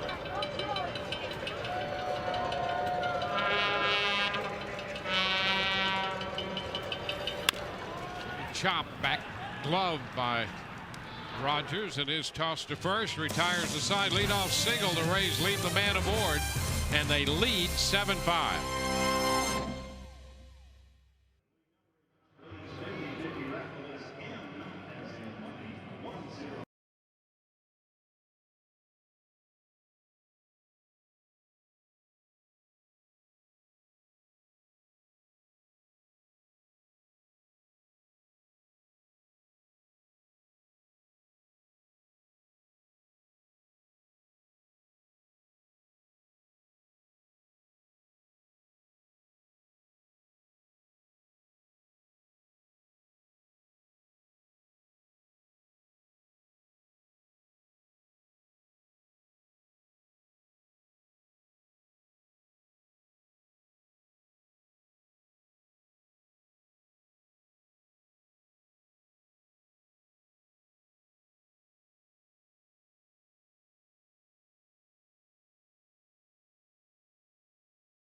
Rays led 7-0 after 3. And the Blue Jays scored 3 in the 4th and 2 in the 6th. And our Chevron matchup for game 2. Jay Happ will pitch tomorrow for the Blue Jays, and Roberto Hernandez on the hill for the Rays, looking for his second win. Well, the second in the line of 3 straight lefties that the Rays are going to see from the Blue Jays. Ricky Romero scheduled for game 3 of this series.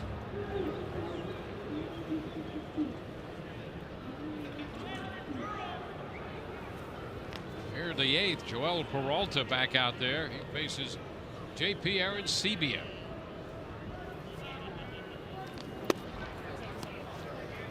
Arancibia entered the game as a pinch hitter in the 6th and popped out. Ryan Roberts made the catch on his pop-up.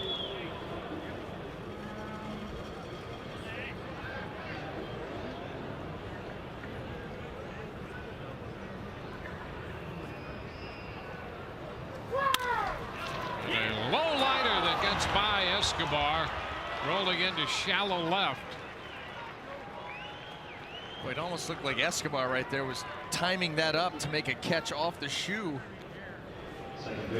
Was not able to corral that baseball. I think you give him that ball's right there right off the thumb. I wonder if that ball off the bat had some action on it. That's a play that you figure Escobar is going to make a lot more often than he doesn't. Well, they wonder about that hand, the glove hand. That too. They give Arancibia a base hit. Most of the time you would anticipate he would make a play on that. DeRosa fouls it back. DeRosa, the reason we're in a 2-run game, in a pinch hit home run to right field on an 0-2 pitch in the 6th.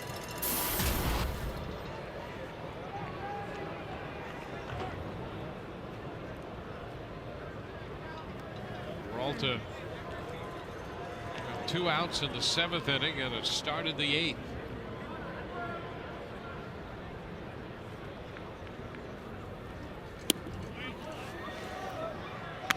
This is low with the pitch.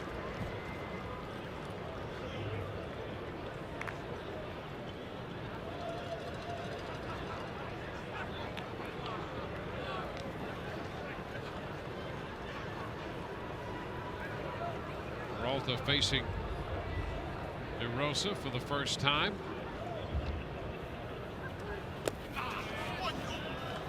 Two balls and a strike.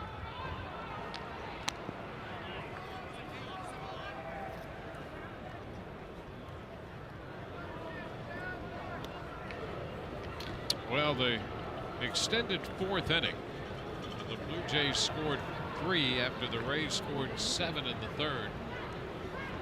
It's meant everything in making this a game.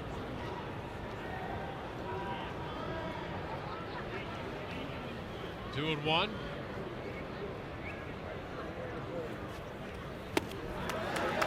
Evens the count. Peralta, with his fastball, he will vary his delivery, the speed of his delivery sometimes, as well as the speed of the pitch. He's very deceptive. He's another one of those guys too that's willing to throw any pitch in any count. Never can get a real good read on what he's going to do.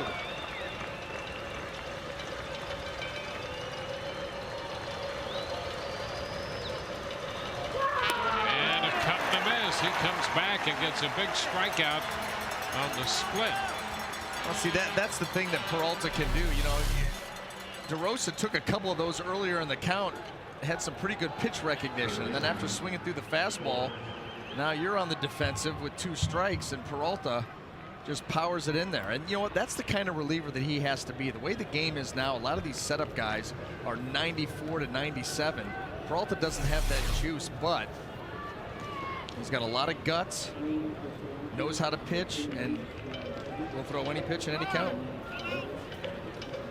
Yeah, you have to respect that about him, and all of these guys are competitors to a significant degree, but this guy really competes. I'm telling you. Yeah, he's fun to watch because of that. These situations, he loves these situations. Game on the line. Fred Laurie takes it low and outside. Curveball to start Laurie.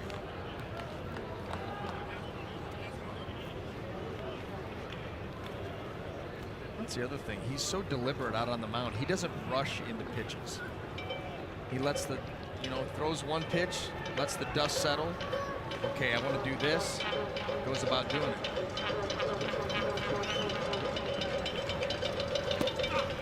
I really think that helps him. I think that's part of what he does. Burley works quickly, and that helps him. Yeah. But I think Peralta, by being so deliberate between pitches, hitters start to think about things, what he may throw or not. There's a lot of anticipation. Especially with his style. Exactly. Right. I think it folds in nicely with his approach to pitching.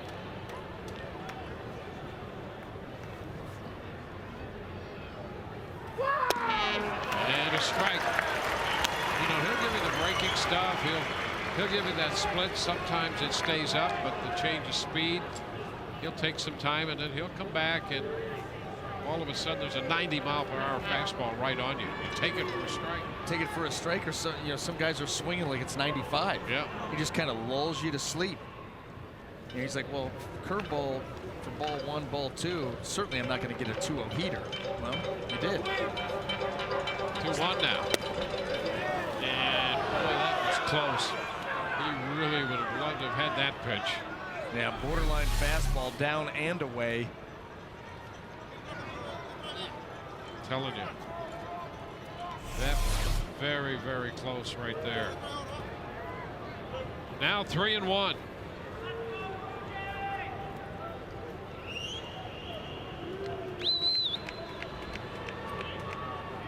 Aaron Sebia, the runner at first, with 1 out.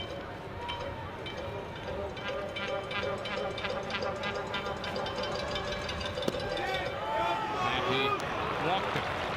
Didn't give in. He threw him a 3-1 breaking ball. So that pushes Aaron Sebia up to second. So Laurie walks, and Joe Madden takes a walk as well, coming out of the dugout and headed to the mound. Melky Cabrera is due up. The Rays have Rodney in the bullpen. A Metro PCS call to the bullpen coming.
7-5 ball game.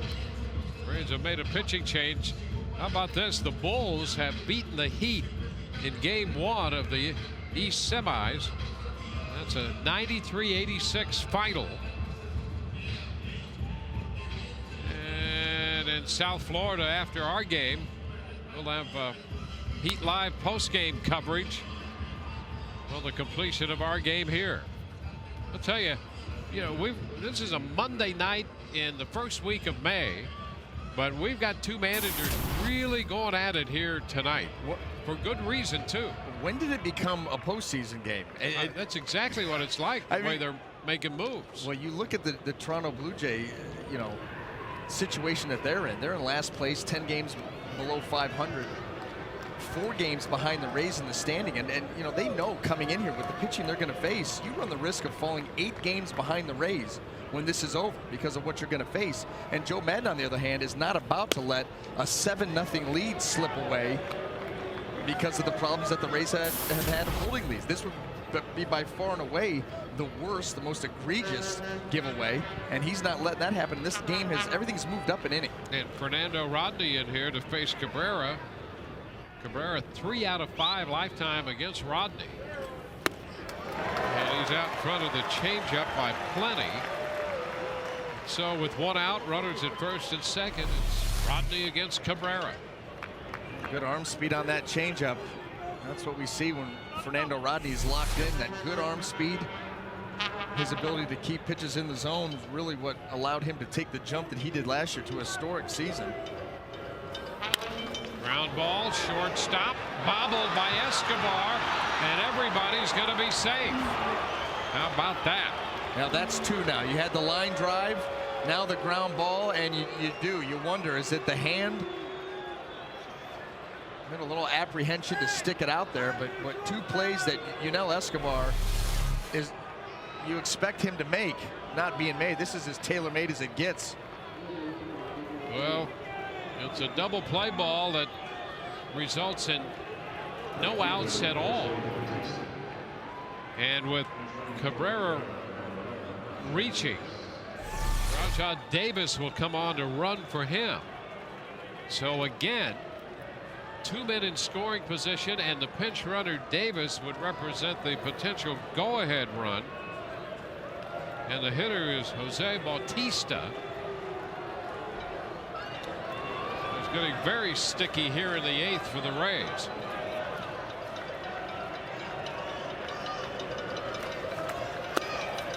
And the fastball is down. So Rodney got the double play ball, but Escobar committed the error.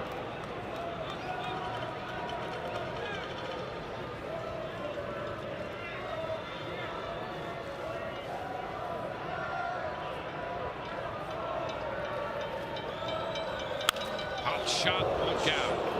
He hit that ball hard, foul. He whistled that. Wow, is right. It wasn't all that close to Luis Rivera, their third base coach, who's out of the coaching box, but he was still moving as fast as he could. I think the wind hurt it. coming by blew him back. I think that's probably right. 1-1 the count.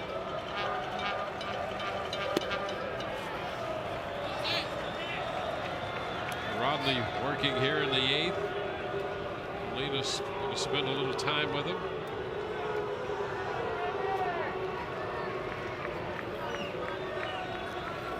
Aaron Sebia is the runner at third. Laurie the runner at second. Davis running for Cabrera. On base at first.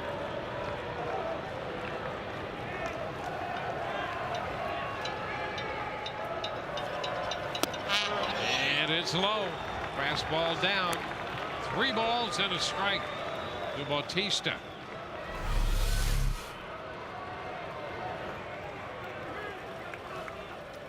Bautista 2-4 with a couple of walks in matchups against Fernando Rodney. And he's ahead in the count, 3-1 with the bases loaded and 1 out in the 8th. And a fly ball into right. Cole is there to make the catch. Here's a tag.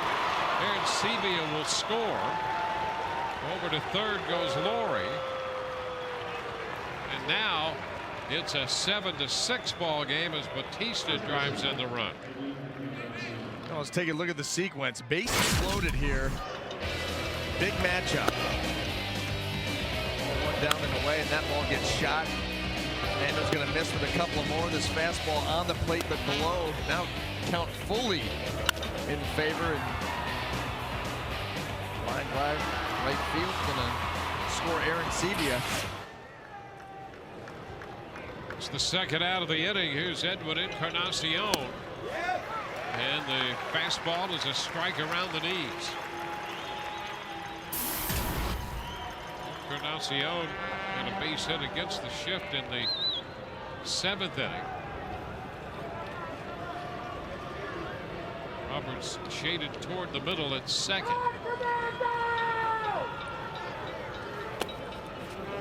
1-1. Laurie third. Davis at first.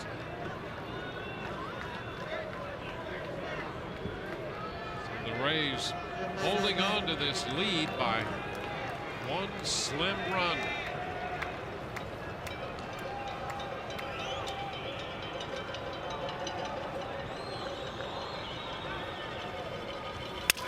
Broken bat and a ground ball foul.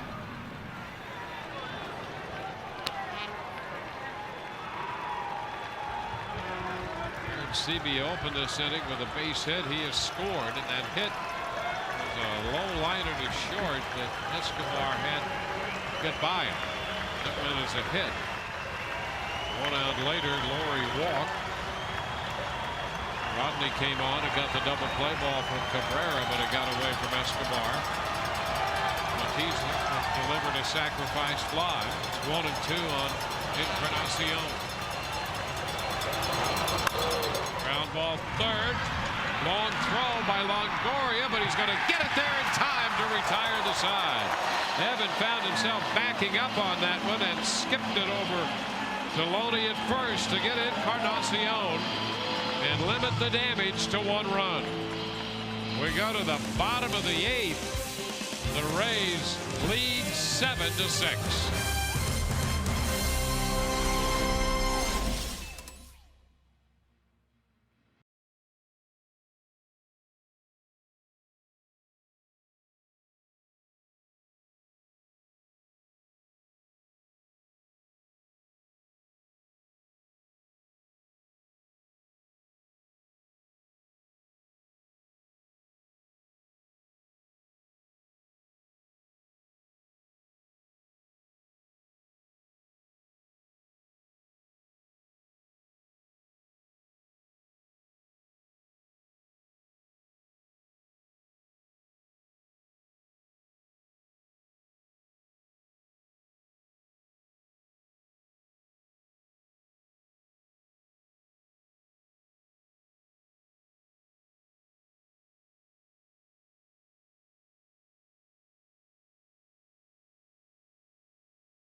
Half of the 8th off the bat of Encarnacion.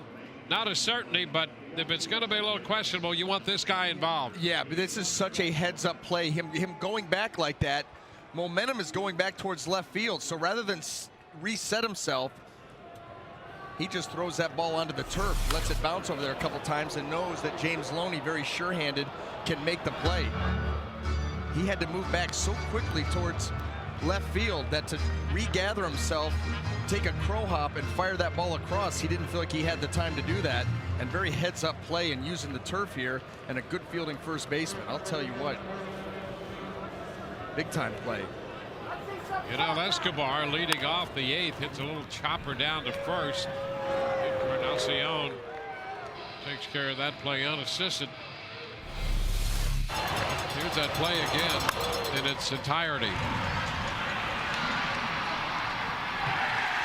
Couple of skips and right across Deloney. Well, you know you got a guy over there that can handle the glove. And that wasn't like he one-hopped it. He just threw that ball into the ground, said, listen, it bounces twice or rolls to him. I know he'll make the play, but I'm going to get him the ball on time. Luke Scott facing Darren Oliver. The strike. Oliver, 42 years old. Had Blanco behind the plate to start this game. That battery combined is 83. How about that? 1-1 to count. Well, Luke's 2-run home run to cap that big 3rd inning when the Rays scored 7. There's Davis pitch running and staying on to play left. Home run, the difference in the game is run. Fouls it back. 1-2. That dislodges Aaron Sebia's mask.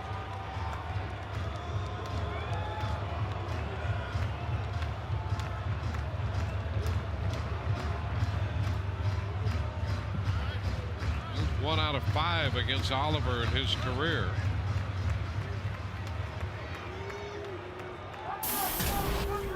Oliver's retired Escobar.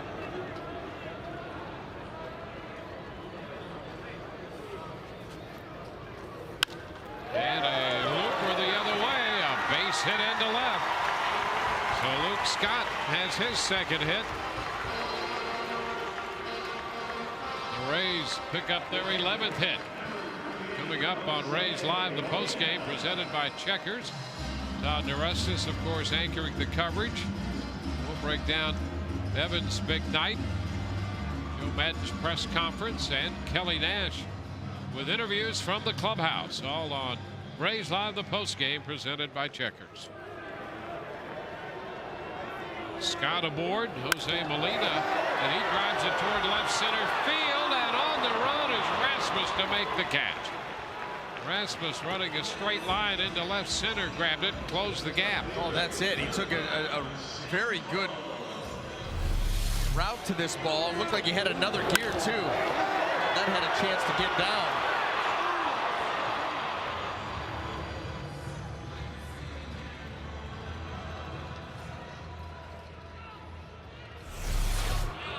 Off the bat, that appeared to have a shot for extra bases. A nice play by Rasmus, and here's Sam Fold. Sam had a base hit and a run scored to start the 3rd. Scott's at first, 2 outs and a strike to count to Fold. 1-1. 7-11-1 for the Rays, 6-11-0 for the Blue Jays. And Scott heads to first, heads to 2nd, and a balk with the throw to first from Oliver, but he balked. It was his step. It was his step. Yeah, he said right there, I tried to. He picked the leg up, saw that he was going, and actually put the foot right back down, but that was considered towards home plate. He didn't make a definitive step towards first, and that made for a very easy call. He tried to sell it. Well, his mind was willing, but that front leg was not. I mean, you make the move toward the plate, the leg's going to go toward the plate. That's not easy to do, what he just did. That's impressive for a 40-something. Now 2 balls and a strike, so a move up to 2nd base and into scoring position via the balk.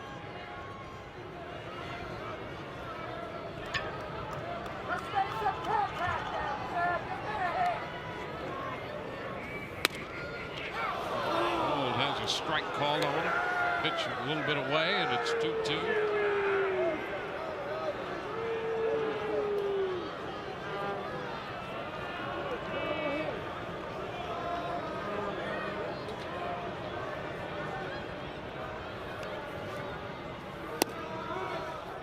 count goes full on Sam Fold. Early worked 6, Rogers 1, and now Oliver.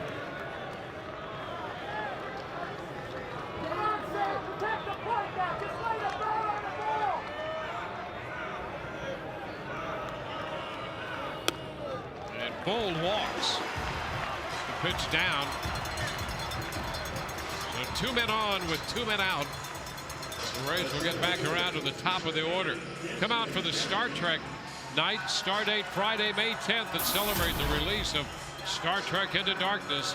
Watch the Rays Enterprise take on the Padres in a special seating section and receive a Star Trek t-shirt for $25. Visit RaysBaseball.com/Star Trek for tickets. Not doing so would be highly illogical. Want to know the count to Desmond Jennings. Well, the Rays would love to carry another run or 2 into the 9th inning, leading 7-6 in the bottom of the 8th.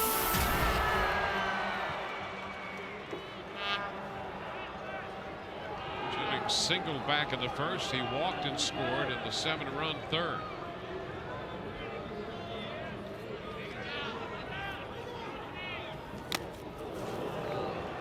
And 1. Like to see that pitch again. They tried to cut that ball in on Desmond. That ball stayed middle.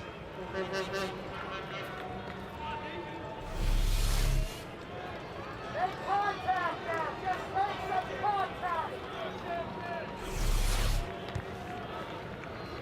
1-1. Ground ball headed to short. Nestoris will get the force at second base, and that was close. Fold hustling, trying to beat the play, and that was very close at second to retire the side. So the Rays in the 8th get a hit and leave 2 and lead 7-6.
Leading 7-6.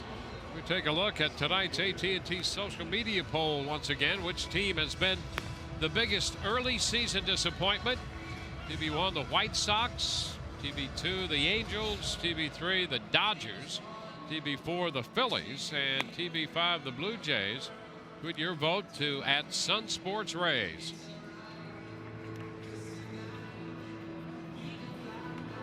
On to the 9th inning. Evan Longoria made that last play at the top of the 8th to get Edwin Encarnacion, stranding 2 Toronto base runners. Fernando Rodney out to start the 9th inning as well. Adam Lind, Colby Rasmus, and Osiris Sturis will do up. Rodney got credit for 2 outs in the 8th. So he'll be looking for a 5-out save here. And the pitch to Lind is wide, a fastball at 97. 1 ball, no strikes. Well, that's the range that you want to see him in. There have been times where his fastball's been 93, 94.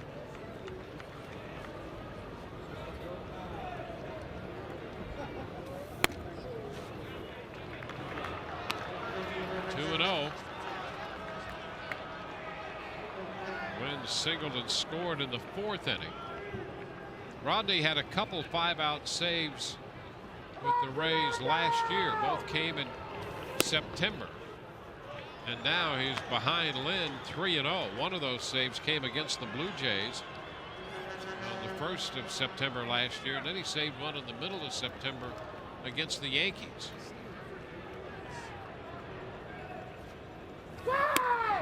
And that's a strike. 3-1.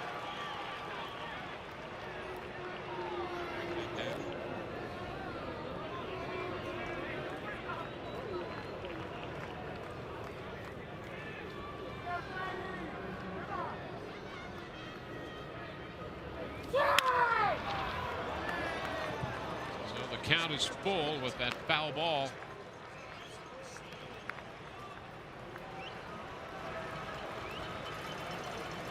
Rays leading 7-6 here. Red Sox batting in the bottom of the 8th, tied with the Twins 4-4.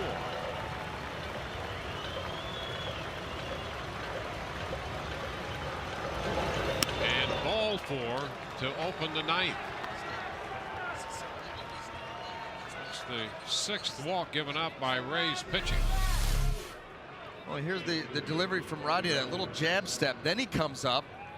This ball ends up fading outside. You know, we've seen him do that a couple of times, almost like David Price, where David Price steps forward and then delivers the ball to the plate, but he hasn't done it on every pitch. Well, a leadoff walk to Lynn out of that delivery. And now Emilio Bonifacio is going to run.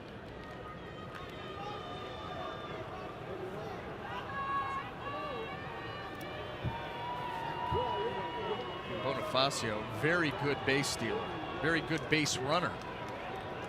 Has a good feel for it. Do not want to forget about him over there.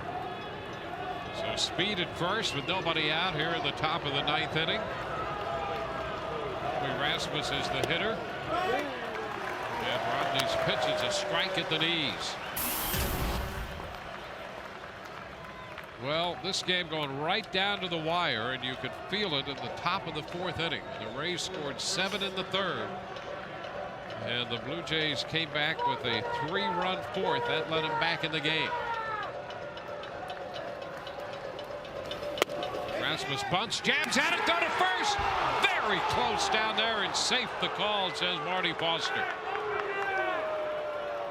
Oh, Bonifacio had that big secondary lead, and Molina made it very interesting down there. Yeah, you got to make sure the ball is down. It's not. You see the jab step towards second, and that's what gave Jose Molina an opportunity. Able to get that hand to the back edge of the bag. A 2-strike count to Rasmus. 1 ball, 2 strikes. And I'll tell you what, another reason this game ended up tightening up so much is after that 7-run inning that the Rays had, Mark Burley really settled down and gave his offense a chance to close the gap. Tough game to pitch in for him, but pitched well after that. There goes Bonifacio. The pitch is a ball to throw. Skips away and into center field. Bonifacio winds up at 3rd base. That's a steal for Bonifacio. And the throw skipped by Escobar. It'll be an error charged to Molina on the throw. Well, good jump there by Bonifacio. Molina quickly getting it down there. That ball, little short hop off of Escobar.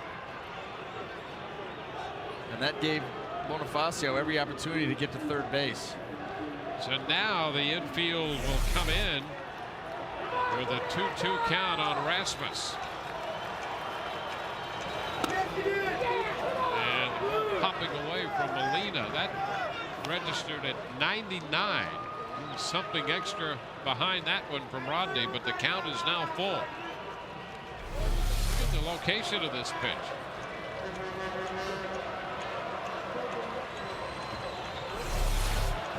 Three and 2.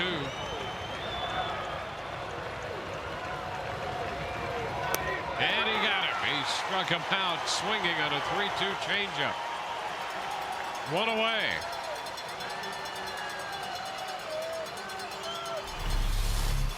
know this ball's going to fade off the plate, but Rasmus chases it. Tried to follow that pitch right out there, ran out of bat. Big strikeout there by Rodney.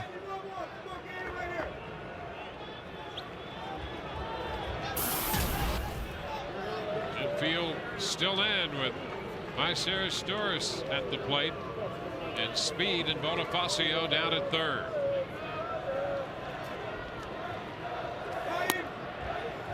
Fastball misses. 1 ball, no strikes. Maybe right in the bullpen for the Rays.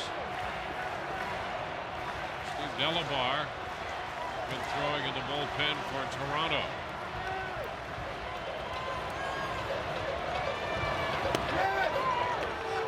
Inside with a fastball. 2-0. That fastball wasn't too bad either. Kind of rattled around Molina's glove again. Take a look at this pitch. Oh, yeah. Very good. Popped out of Molina's glove, but that's a strike. If he catches it, it's a strike.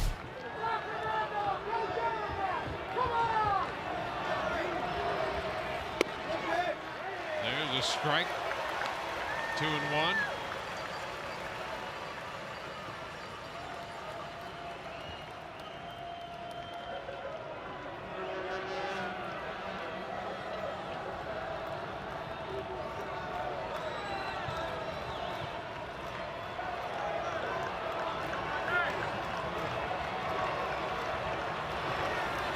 And a ground ball down to first, right to Loney.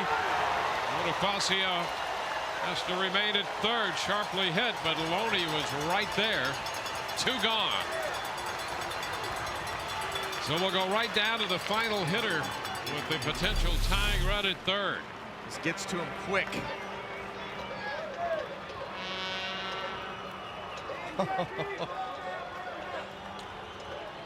How about this thing? I mean, come on. What a game. What a game. JP Arancibia is the hitter. And the first pitch is a fastball outside. Arancibia entered as a pinch hitter in the 6th. Popped out, then he singled and scored a run in the 8th, and here he is batting again in the 9th inning.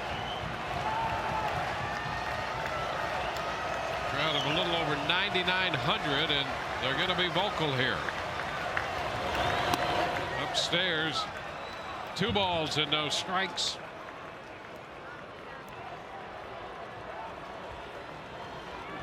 Rodney has faced Arancibia 1 other time and struck him out.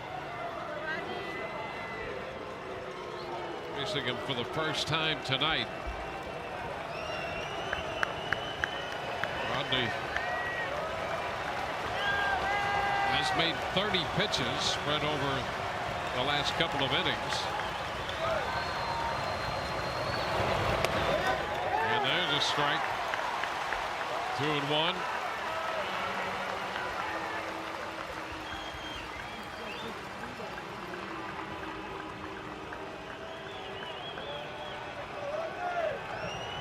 Bonifacio walked, stole second, went to third on the throwing error.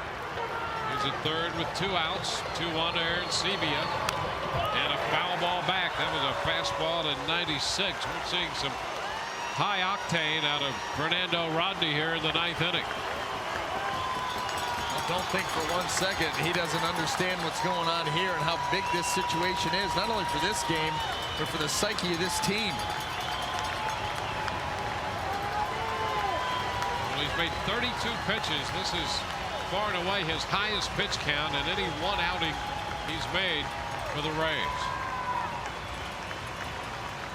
Most in any other outing was 29. The 2-2 to Arancibia. And a drive back into deep left.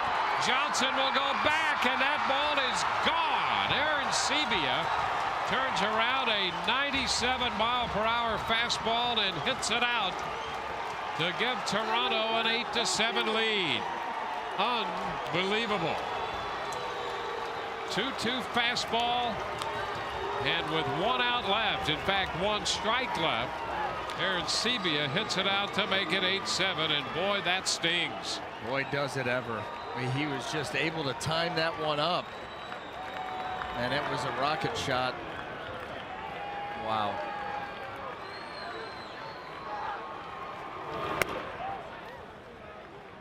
Oh, DeRosa takes the ball.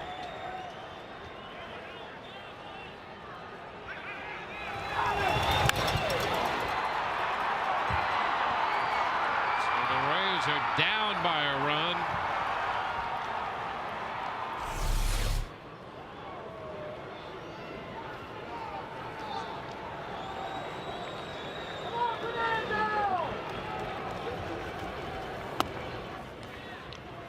Two and oh the count now to DeRosa.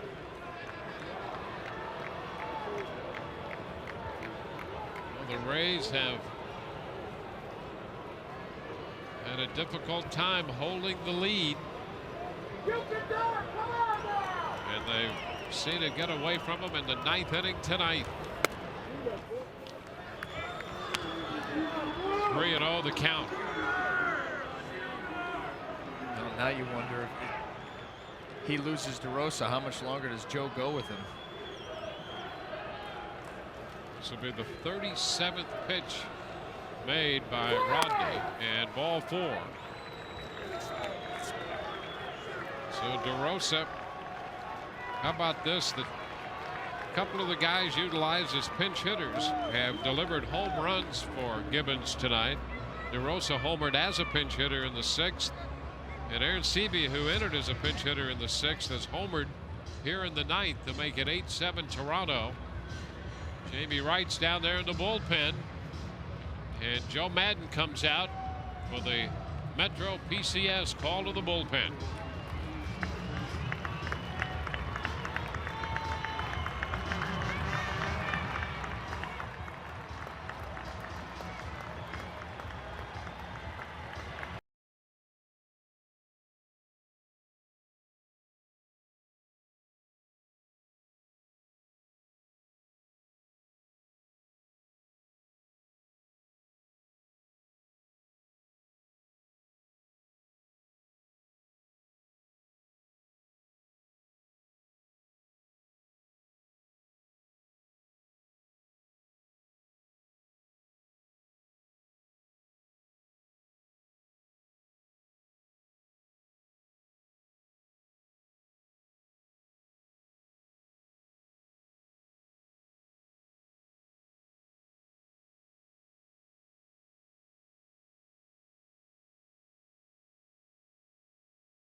Brought to you by Chevrolet. See your local Tampa Chevy dealer.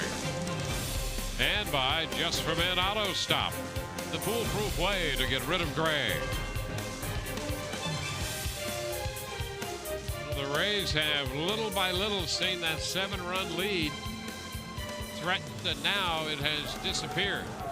8-7 Toronto on the Aaron Seavey home run.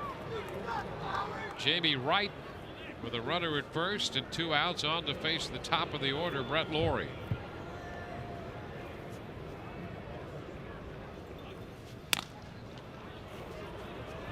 DeRosa back in at first.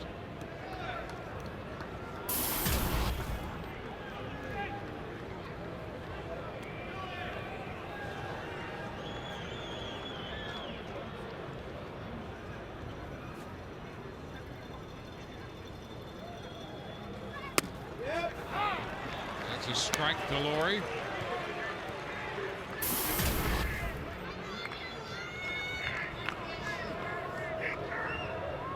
Eight runs, 12 hits for Toronto. Again, a move to first on DeRosa. Rasmus homered. DeRosa homered, and the big blow, Aaron Sebia, a 2-run homer in the 9th.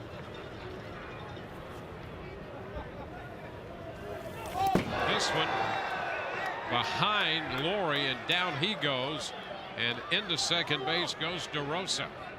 That was a fastball in a dangerous spot. Yep, and I think that just got away from Jamie. No reason for him to be going at Laurie. Look at, they want that ball away, and that just, I mean, wow, I don't know. Missed by a lot.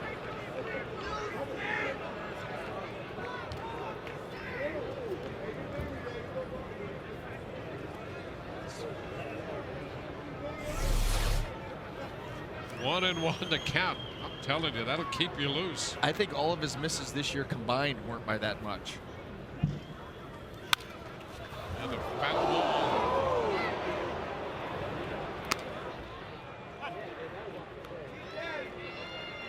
He fouled that one back in the dugout on the right side. That ball got to the right of the screen, back into the stands in a hurry.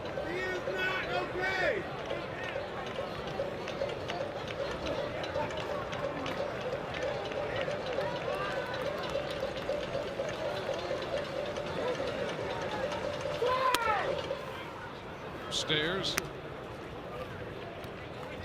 2-2.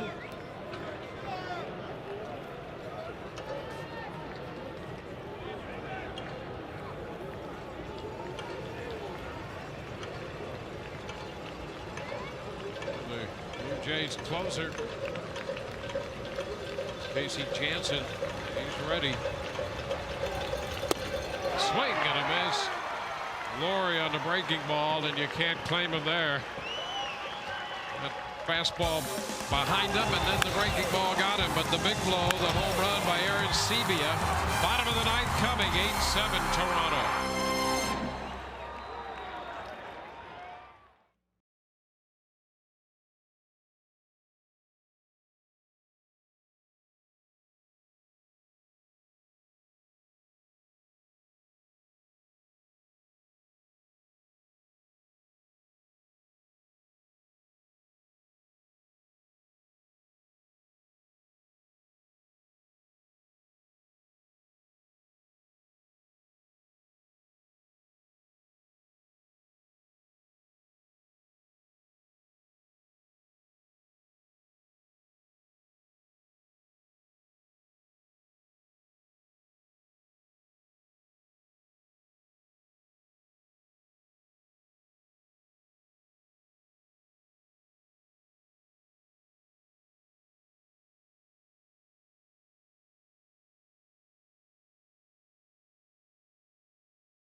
Authority of the Tampa Bay Rays and may not be reproduced or retransmitted in any form, and the accounts and descriptions of this game may not be disseminated without the express written consent of the Tampa Bay Rays.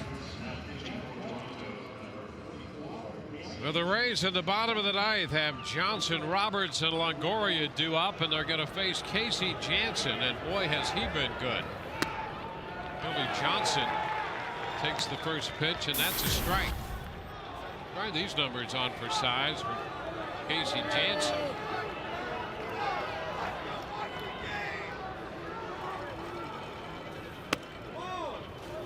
One and one.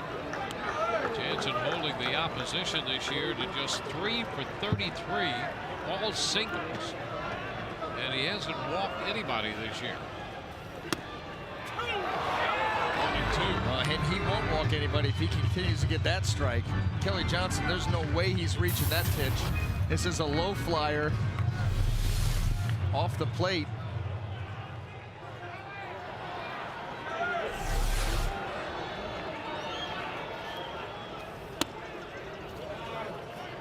Two balls, two strikes.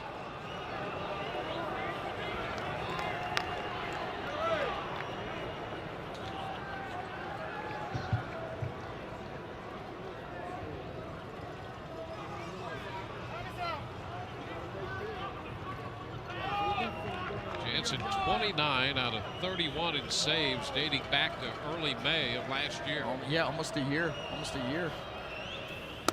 And strike three call. Kelly Johnson looking at a fastball. You know, when he's locked in like that, you know, he gets that good drop and drive, and that just low flies that fastball. That's so tough to elevate. When he's able to locate like this, what in the world are you going to do with it? That is just perfection.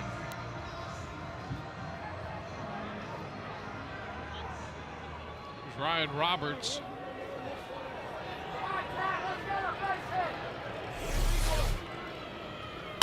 Roberts a ground ball. DeRosa at second up with it. So a strikeout and a ground out. The Rays are down to their final out, and Evan Longoria will be the hitter against Jansen. Evan 2 for 6 in his career against Jansen. Well, if you had to pick a last chance, this is the guy you'd go with. Evan hit a grand slam in the third. He singled off the wall in the fifth.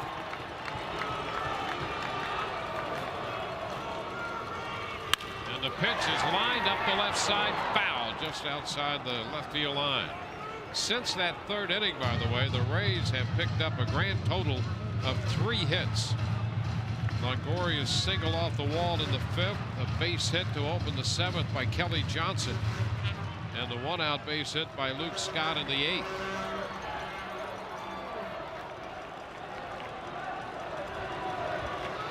The 0-1.